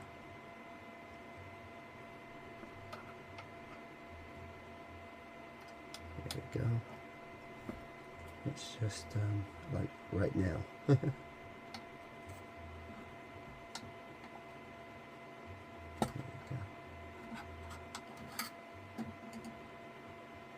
we go. Yeah, and that's just beautiful. That print was just amazing. Yeah. Okay, so let's lock that down. Definitely, one of the things I'll just throw this in there. It's idle chatter while I'm doing this, but I have always been amazed by people who got the understanding of parametric CAD modeling with the various programs out there, Fusion 360, AutoCAD, CAD Hobby, IntelliCAD, FreeCAD even, SketchUp. Myself, I'm a Tinkercad baby, sadly, because at the moment that's about all I can get my head around. But that's being worked on from another angle, which I will not bother or bore you. If you're curious, you are welcome to come into my Facebook group and send me a message, or to one of my various social media outlets that I'm on, because I realized the number of people that find some of this interesting. I occasionally get a message, just randomly, somebody that's trying to do exactly what I've been working on, and says, how the heck did you do that, man? And so I take an absolute satisfaction going through and showing them how I did it, and to see what step that they may have missed, or is the item they're working with actually got a fault? And if so, how to prove that so that they can get a warranty claim that is valid. And that is the big thing, because a lot of these days there's been so many cases of people making a mistake, realizing it was their mistake, and either returning things to the retail point of sale We're not going to go into the platform, but you know what I'm talking about. And that just puts a hurt on the price that the rest of us have to brunt when it comes to buying from those same platforms, and in some cases even direct, because now they have to obviously swallow that cost even though they replaced it for the person, come to find it's faulty. So these manufacturers and these companies are now insisting on a lot of burden of proof that is placed on the user that it is something they did wrong or a process in manufacturing that went wrong. Okay, that's that. So with that out of the way, I do apologize, but I'm going to do these real quickly, one at a time, so that I don't have to take those motors loose, because that would be an absolute backside pain. So again, apologies to the FYSETC company. You clearly had these in mind for something else and not this. According to your video, that really would have been a great addendum manual that would have set, you know, here's what we changed and here's what we did differently in our models and why what part to use. Yeah, now see, that fits the way I expected. That's more like it. I was wondering about that, because I'm like, yeah, it makes sense to have a washer in there, but does it really need to be bigger? Did I get the print wrong? But in the Voron build guide, these particular 8 bolts, it doesn't say use this specific. It just says M3 shim. And unfortunately, I think you will find there's 2 shim rings. This one's 1 millimeter. These are 0.5 millimeter. Now I know it says for the bearing stacks to use these because it gives you better tolerance. This means anytime it doesn't specify that, a person might be inclined to use the 1 millimeter, and that won't work here. And it doesn't specify, so maybe that's a little feedback for the Voron team, because that is their guide as well in that regard. Or maybe to FYSETC, obviously put an addendum, say the Voron guide says to use this. We would like to specify that it is best if you use the 0.5 millimeter shim ring. So there you go, my 2 pence worth, as they would say, or my 2 pennies, depending on where you're from. I don't even know if you could say 2 rubles, because I don't know what the exchange rate is for Russian, or, you know, the euro. Euro you might get away with. 2 euro. Money is a funny thing, isn't it? Yes, we're getting cynical. But anyway, moving forward. I know we're quite into this build now, but I'm getting rather excited. And after realizing how much delay from the day that this kit arrived, and I was like, this is like early Christmas. Just gonna get a drink here, sorry peeps. A little bit more Huel. But yeah, anytime when I got my kit, I was so over the moon, and I thought, well, they did ask me if I wanted to have the printed parts, or did I want to print them myself, you know, because I was contacted by a good friend and rep. It was William. So thank you again, William, for giving me this amazing experience of doing this kind of build. I know it's not the big ones, you know, like the 2.4, and you know, to be fair, if somebody said, hey, you get rid of Frank and we'll give you a 2.4, I might actually consider it at this point, because I am really enjoying this build. everything is so well engineered, so well designed. The steps are pretty much straightforward, but they do it in a way where you start to understand why you're doing it that way. And that is the biggest possible thing that, you know, a build guide can do, so that you understand your machine right down to every bolt, every nut, every, I'm going to call it a washer, but for those that want to be technical, every shim, you know, every pulley, every belt. You'll know exactly which part has mechanically gone wrong due to wear and tear, or it got loose, or whatever, if you have a problem that troubleshoots down to a mechanical failure, and not something in the slicer or something wrong with your material. This is the whole thing. This is why I still believe heavily in DIY. Would I turn down, and I know I'm going to get that proverbial person, yes, but you know, for much less money you can just have a bamboo, you can just set it up, boom, and it just prints. It prints reliably.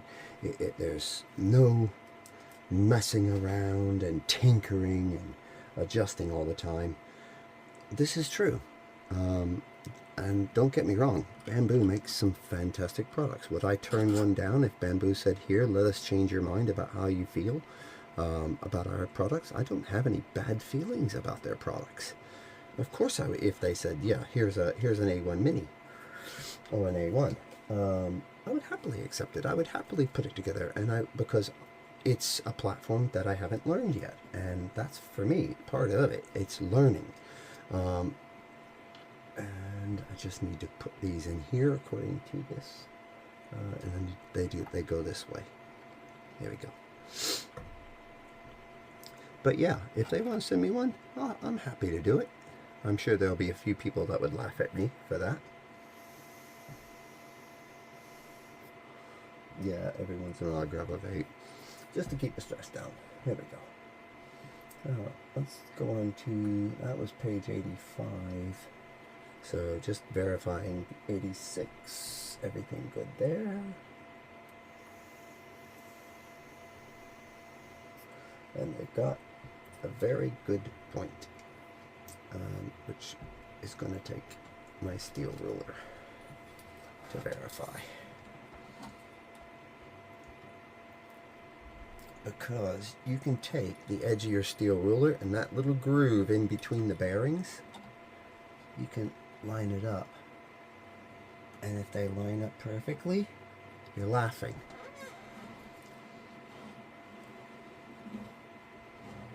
Nice and careful here, don't want to knock everything off. This is the one that goes low. Everything lines up, which is exactly what you want. Okay, so there's that. And yes, I love magnetic tool holdings. You know, I might build one of those hex wall things. For the moment, yeah, I'm going to keep it stock. Please do not be surprised if you see it later with these in there. But let's stick to my own theology. Build it as it's supposed to be first. You want to mod it after, when you understand everything about it, go for it. I know that's really like not a major thing, but for this build it is. So that's page 87. Just make sure that they line up on both A and B idlers. Ensure that your idlers match the orientation below. They do. That's to make sure that you haven't put the B in where the A goes and the A where the B goes. Yeah, okay. Little Martian man. This reminds me of that movie The Martian, because they have a little spaceman watering a plant. Okay, and it looks like we're on to the Z-axis. And I think this is going to be the last bit for today.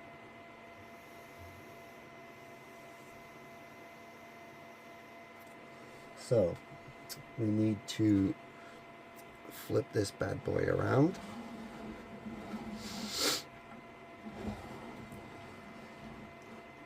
Here we go. We need our nut holder, which is already on there. We need N312s. Do I already have those out? Probably not.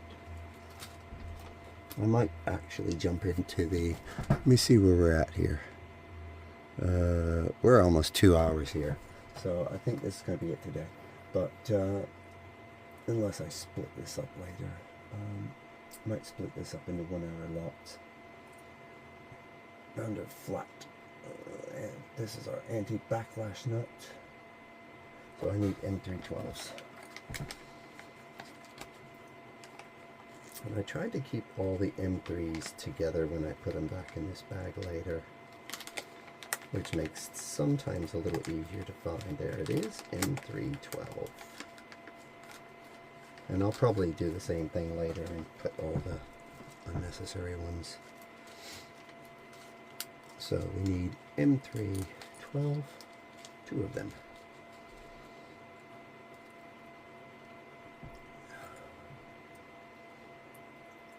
And they go through that way into our anti-backlash thing.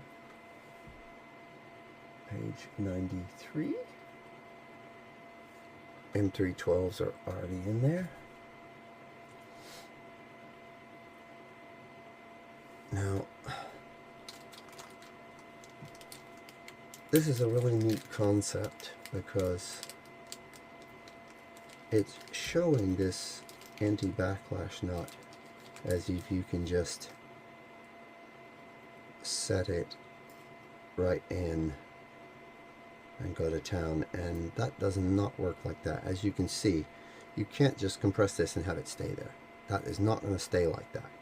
That requires your Z-axis lead screw in order to pull that off.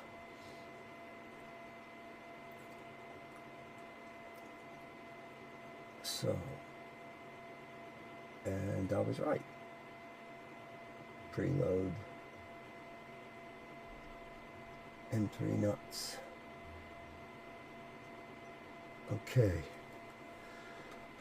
Kind of clever that that's like that now. Very good. And this is why...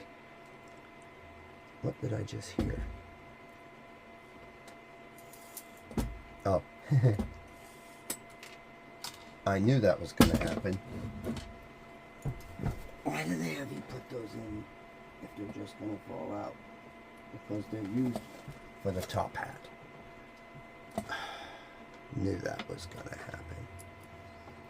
Let's just take that out for now. Because until they're put in use, they really don't need to be in there. Yeah, I'm hearing these side ones. Alright. That can really mess with your head.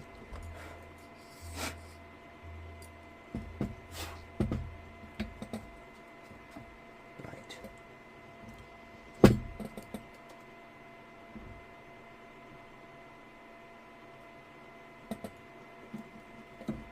Wait a second.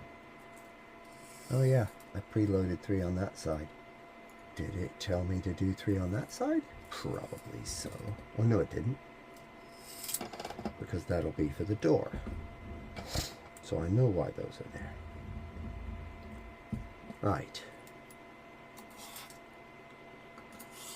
There's all of our other preloads. Alright, so M3, so I need 6 M3 nuts.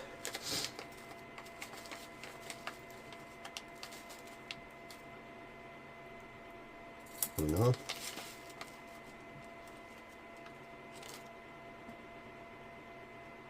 Dos. Tres. Uno.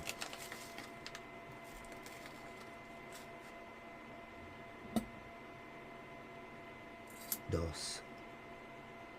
Tres. Okay. So there's our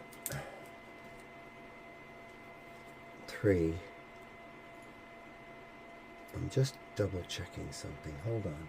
I'm wondering if I'm putting this on the wrong... Yeah, I just put these on the wrong side, because I have this in a different orientation than I should.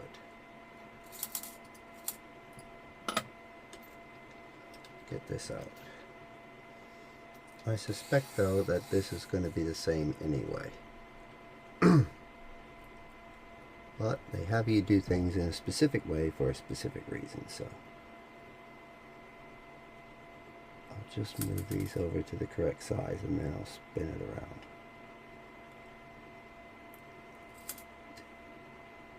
around. This could really drive a person nuts.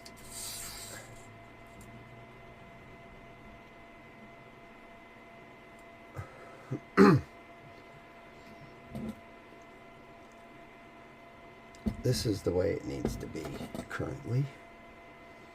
Here's our first 3. 1, 2, 3. There we go. Alright, next. Oh, hello. Yeah, it is the same on all sides. Okay, so they want 3 over there anyway. Got ahead of myself and I could have just left them there.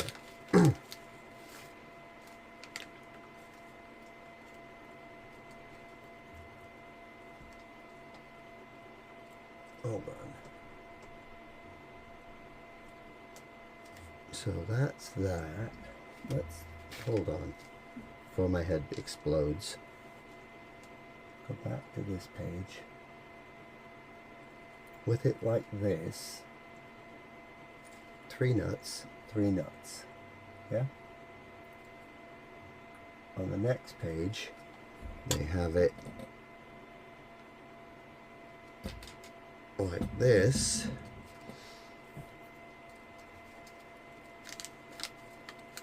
Yes, okay. So they want 3 more here.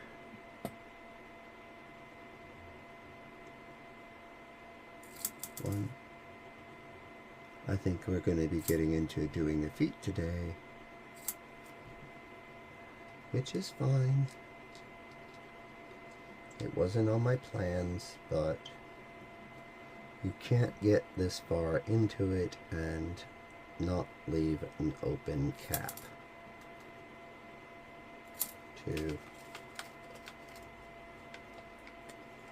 3, and then 3 here.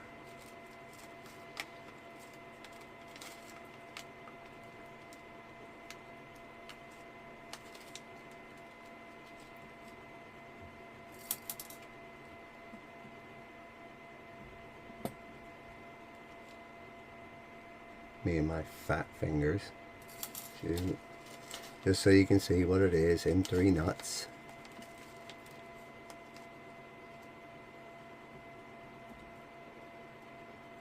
There we go. And we want 4 on this side. I'm just occasionally doing little things, because when I go back and watch all this, I may just speed up some of it, which would make some of the audio track kind of not make sense.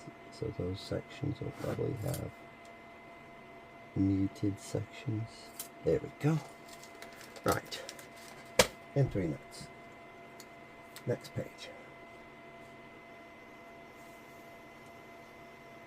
Yeah, in the next steps, we will install the feet. Hold on.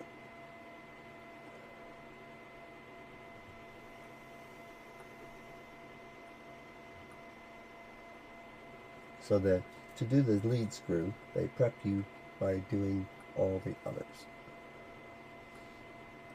So we'll be closing off the end of the frames. It is the last chance to install preload M3 nuts into this portion. So pay special attention to the nut checks on the next pages to make sure you have the correct number of M3 nuts in each extrusion. Be a real shame if you forgot. A real shame. So page 96. So 97.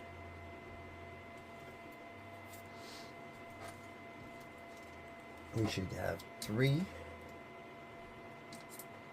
here, 3 here. Here is our 3 from the last preload. These are all from previous.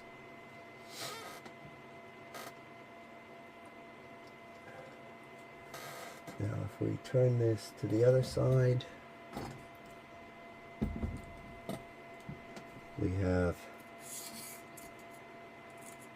3, 3, 3.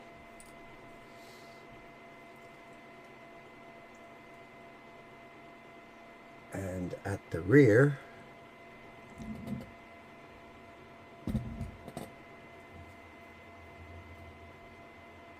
we have 2,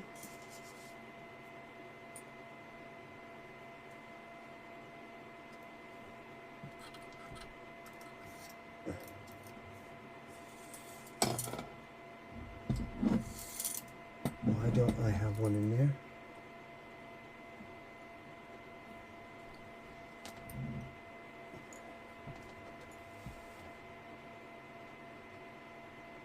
Hold on.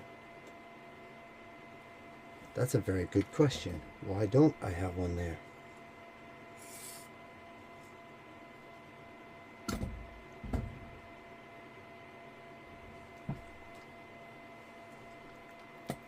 There should have been one there.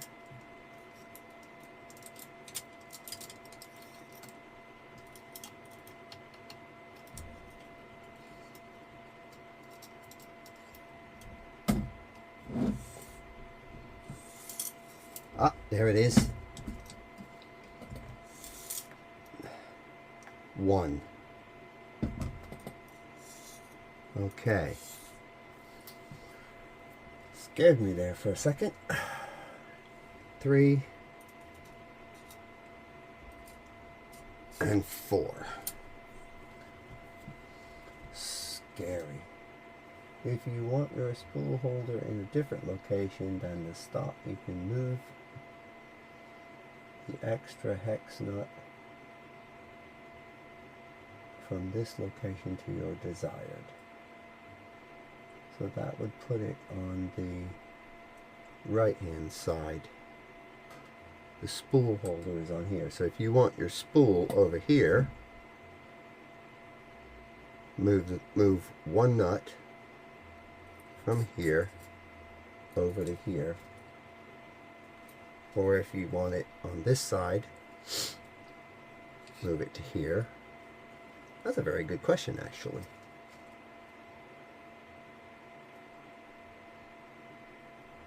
Two screws and nuts, and replaces the mid panel clip on this side. Okay. No, let's leave it in the stock location. Because I'm not always going to necessarily be printing from that. I have a dry box because of the high humidity in my area, so it may not even get used even though it's there. Right. Oh, preloading more nuts. What?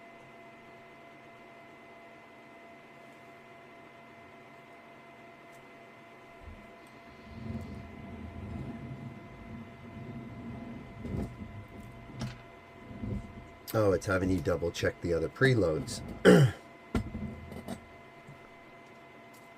4 on the inside, which are right there.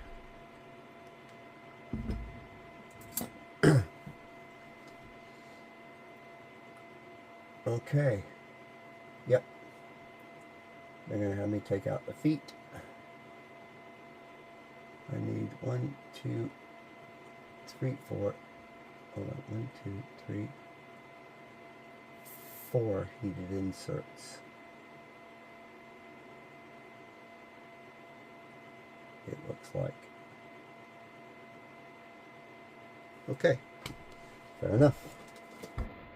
That feels a bit forced, but this is why I left everything out for that. This is why I left everything out. And I think this will end up being the last of it. So, this over here. Right. Rather sneaky, people.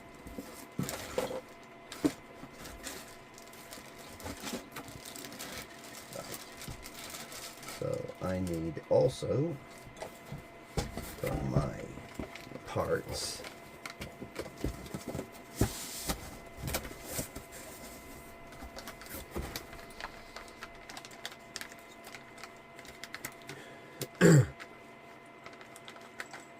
that's not them.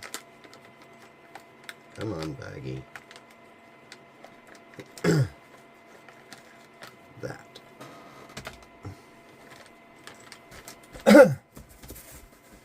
Okay.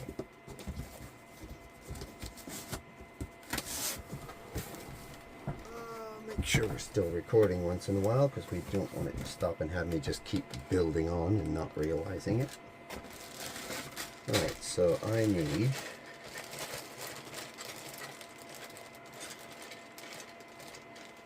this, this,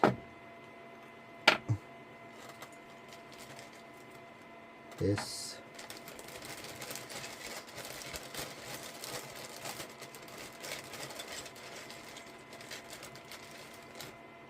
and that. Front left, front right,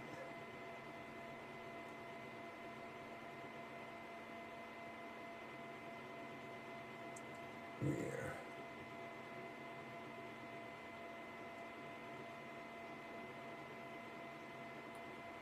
Okay, so starting with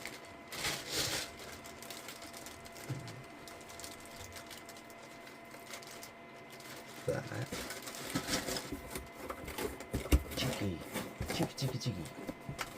I'm going to have to definitely think about some yellow TPU to see if I have any. That would be amazing if I did, because changing the feet out to yellow might be pretty cool.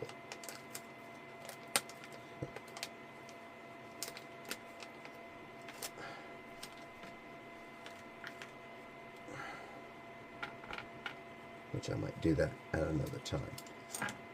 That'll be one of my mini mods that I'm going to do, which are, a lot of them are aesthetic or convenience, to be fair. Right. And this is the thing, you know, people think that throwing one of these together, yes, you can just pull in a China strap through this build if you want to. But taking your time means that you will start to learn a little bit more about these and what they do. So, not that one. Not this one. This is the one they want me to mess with. Okay. And it wants an insert there. So, time to turn that back on. And we want another one on the side. Okay. In case any of you are curious, filaments that were used for this, this is Polymaker, Polylite ABS Black Galaxy style. So it's their Polylite Galaxy Black ABS. I really like the look of that, and it's a very nice material. It's very strong, printed really nicely. So a lot of parts on here were made with that. The other is actually just a brand I found by accident. I think it was on eBay at the time. I thought, oh, I like that yellow. It's E-DA, so EDA, you know. I don't know much about them, but it did do a really good job, so I can't complain. There we go. And I'm pretty confident I know what these are about. This is for attaching your skirts.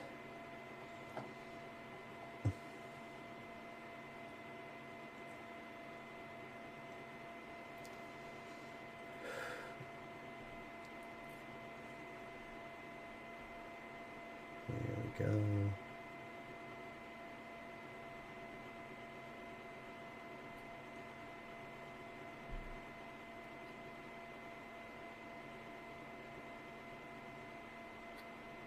There we go. Perfect.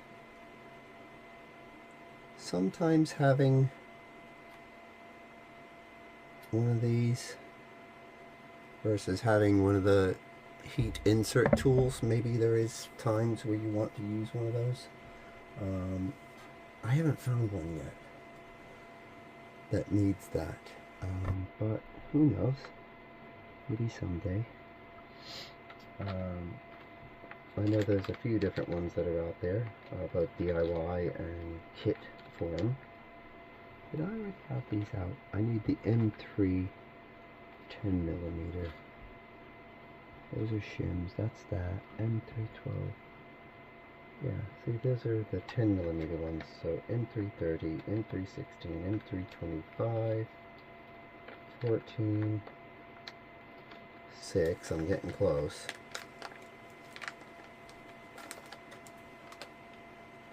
That's the 8.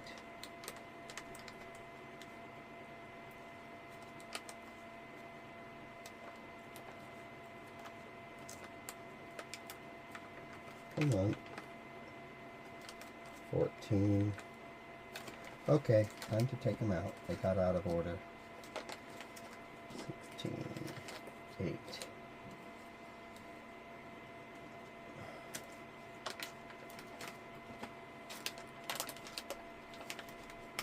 There's my 10s. They sunk to the bottom on me. There we go. So M3 10.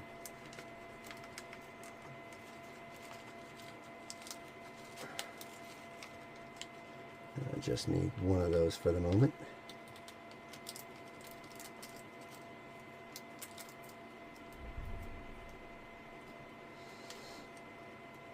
There we go. And 1 foot. These feel like they're TPU. Yeah, feels like TPU. So you could probably reprint these with a M3 washer loaded halfway through, you know, after a few layers at the bottom.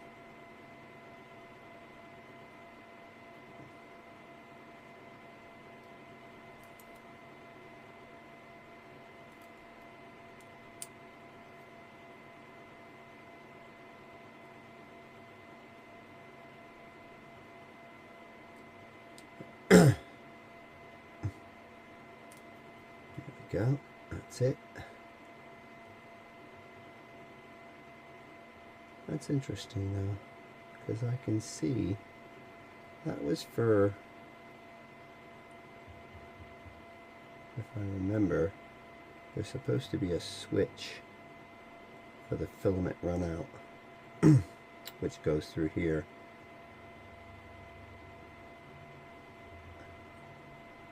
So why do they have this here? Maybe so it can go up that way? Okay, so picking up where I left off, I was assembling the feet, and so I sorted out just now the rear foot, which means this will be like that. There we go. And I think Yep, that'll be that way.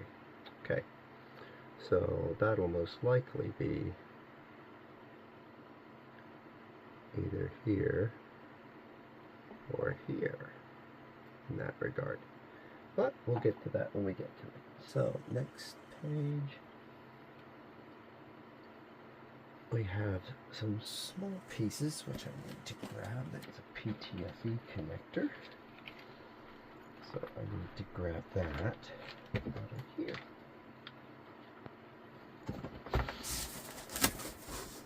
That'll be in one of these. I remember seeing it early on.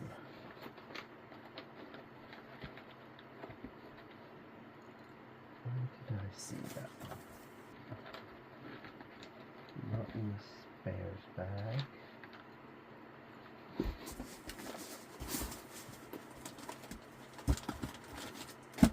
There it is. These little bad boys.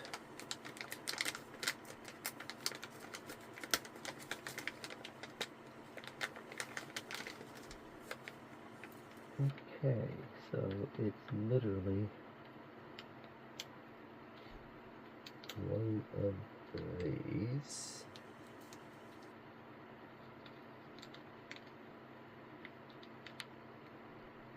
And this is actually kind of cool because it looks like they give you 3 of them.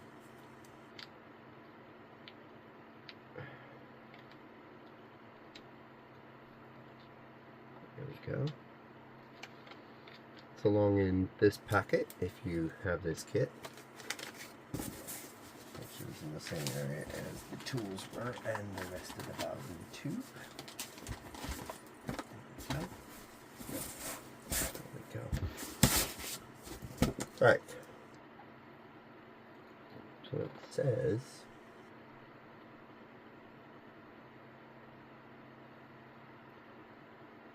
black rubber piece.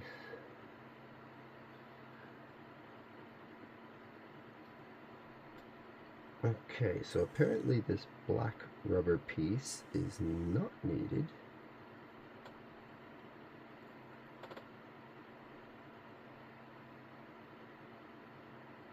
However, this piece here goes in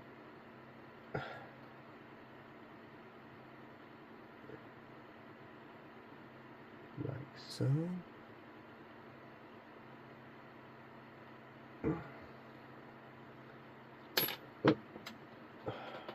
Right. Of course I would drop it.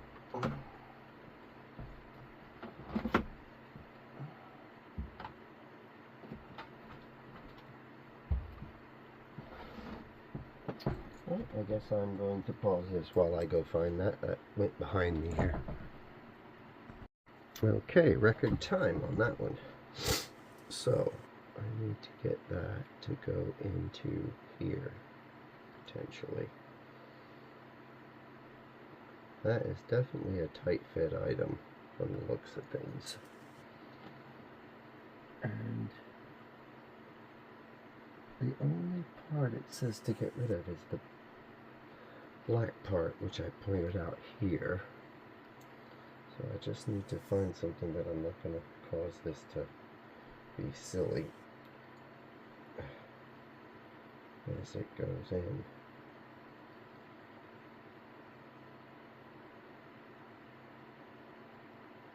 There we go. There's definitely a very snug fit. That's it. I think it's just because it's an awkward angle.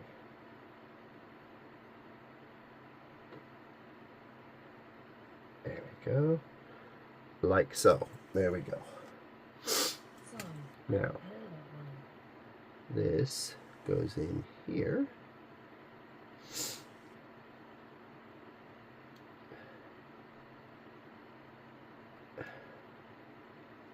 That's supposed to be able to pop right in there.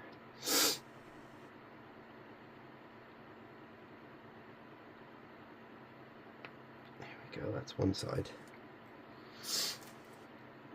It's clearly one of those very difficult. There we go. And then, very nice. Make sure it actuates the teeth. Yep, everything works as it should. Yeah, I wouldn't want to assemble those for a living, that's for sure. Alright, so we'll save that little piece because you never know, I might be able to use it in some other project. Put that over here in the spares bag. Okay. That's page 1038 already done. Now there's a MR85 bearing.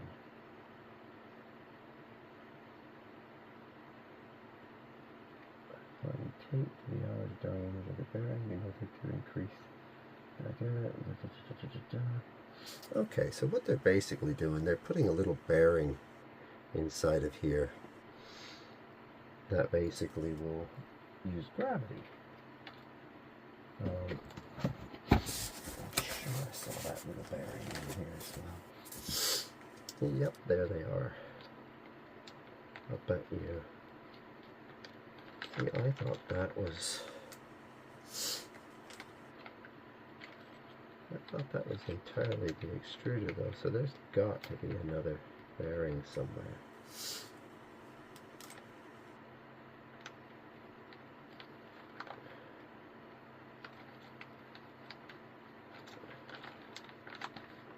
Just looking through all the other things here, just to be sure.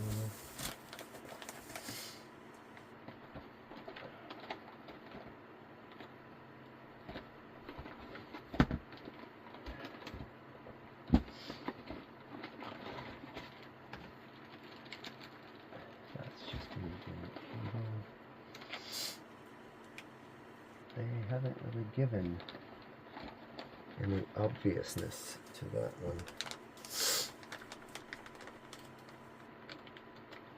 That's all wiring stuff. Spring, magnet.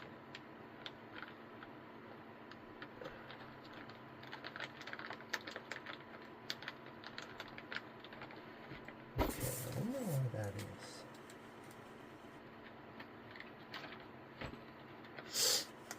Put that back in here for now.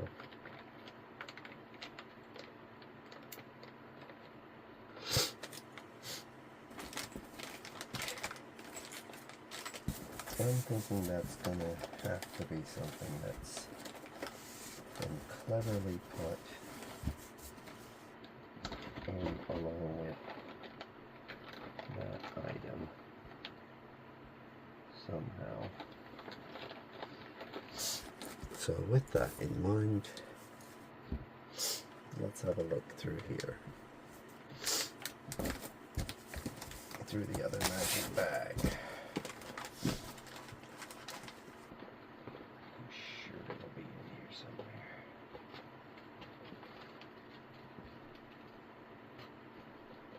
I would have thought it would have been along with the one that had the switch. But hey, that's me just trying to think logically. Let's just get these out of the way for now and just go back through stuff.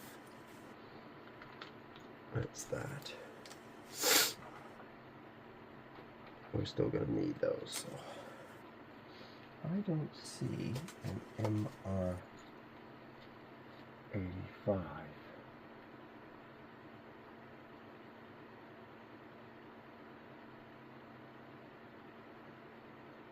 So, time to go check this other reference. In that regard, let that one play through for a bit while it gets up to that section. In the meantime, sort these out, just make sure that there's no obvious one here for that. We are going to, however, need these. That's our little self-tapping screws. We're not going to need the M2s. We're not going to need the M3 T-nuts. We're not going to need the M3 thumb nuts. M2, M2. That's 2.5 actually.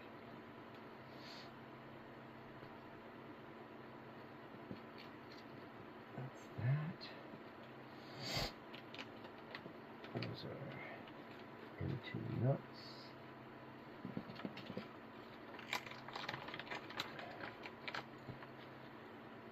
Those are the remainder of our flange bearings, which probably will be needed very shortly.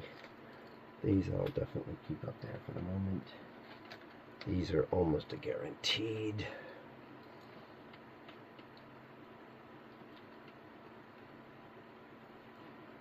And I gotta skip an advert.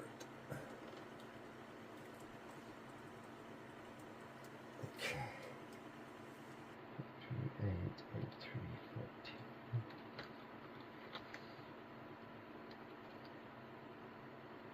M3 30s.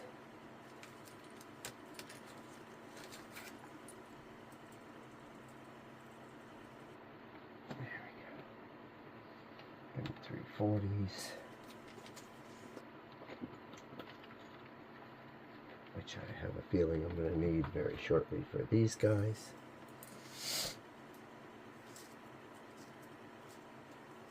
The M3 shims, I don't think I need any more of those for the moment. M325s. Socket heads. M312s. Nope, there's no other bearing for this, so I'm going to need to stop this and see if I can find out where that bearing is in the parts.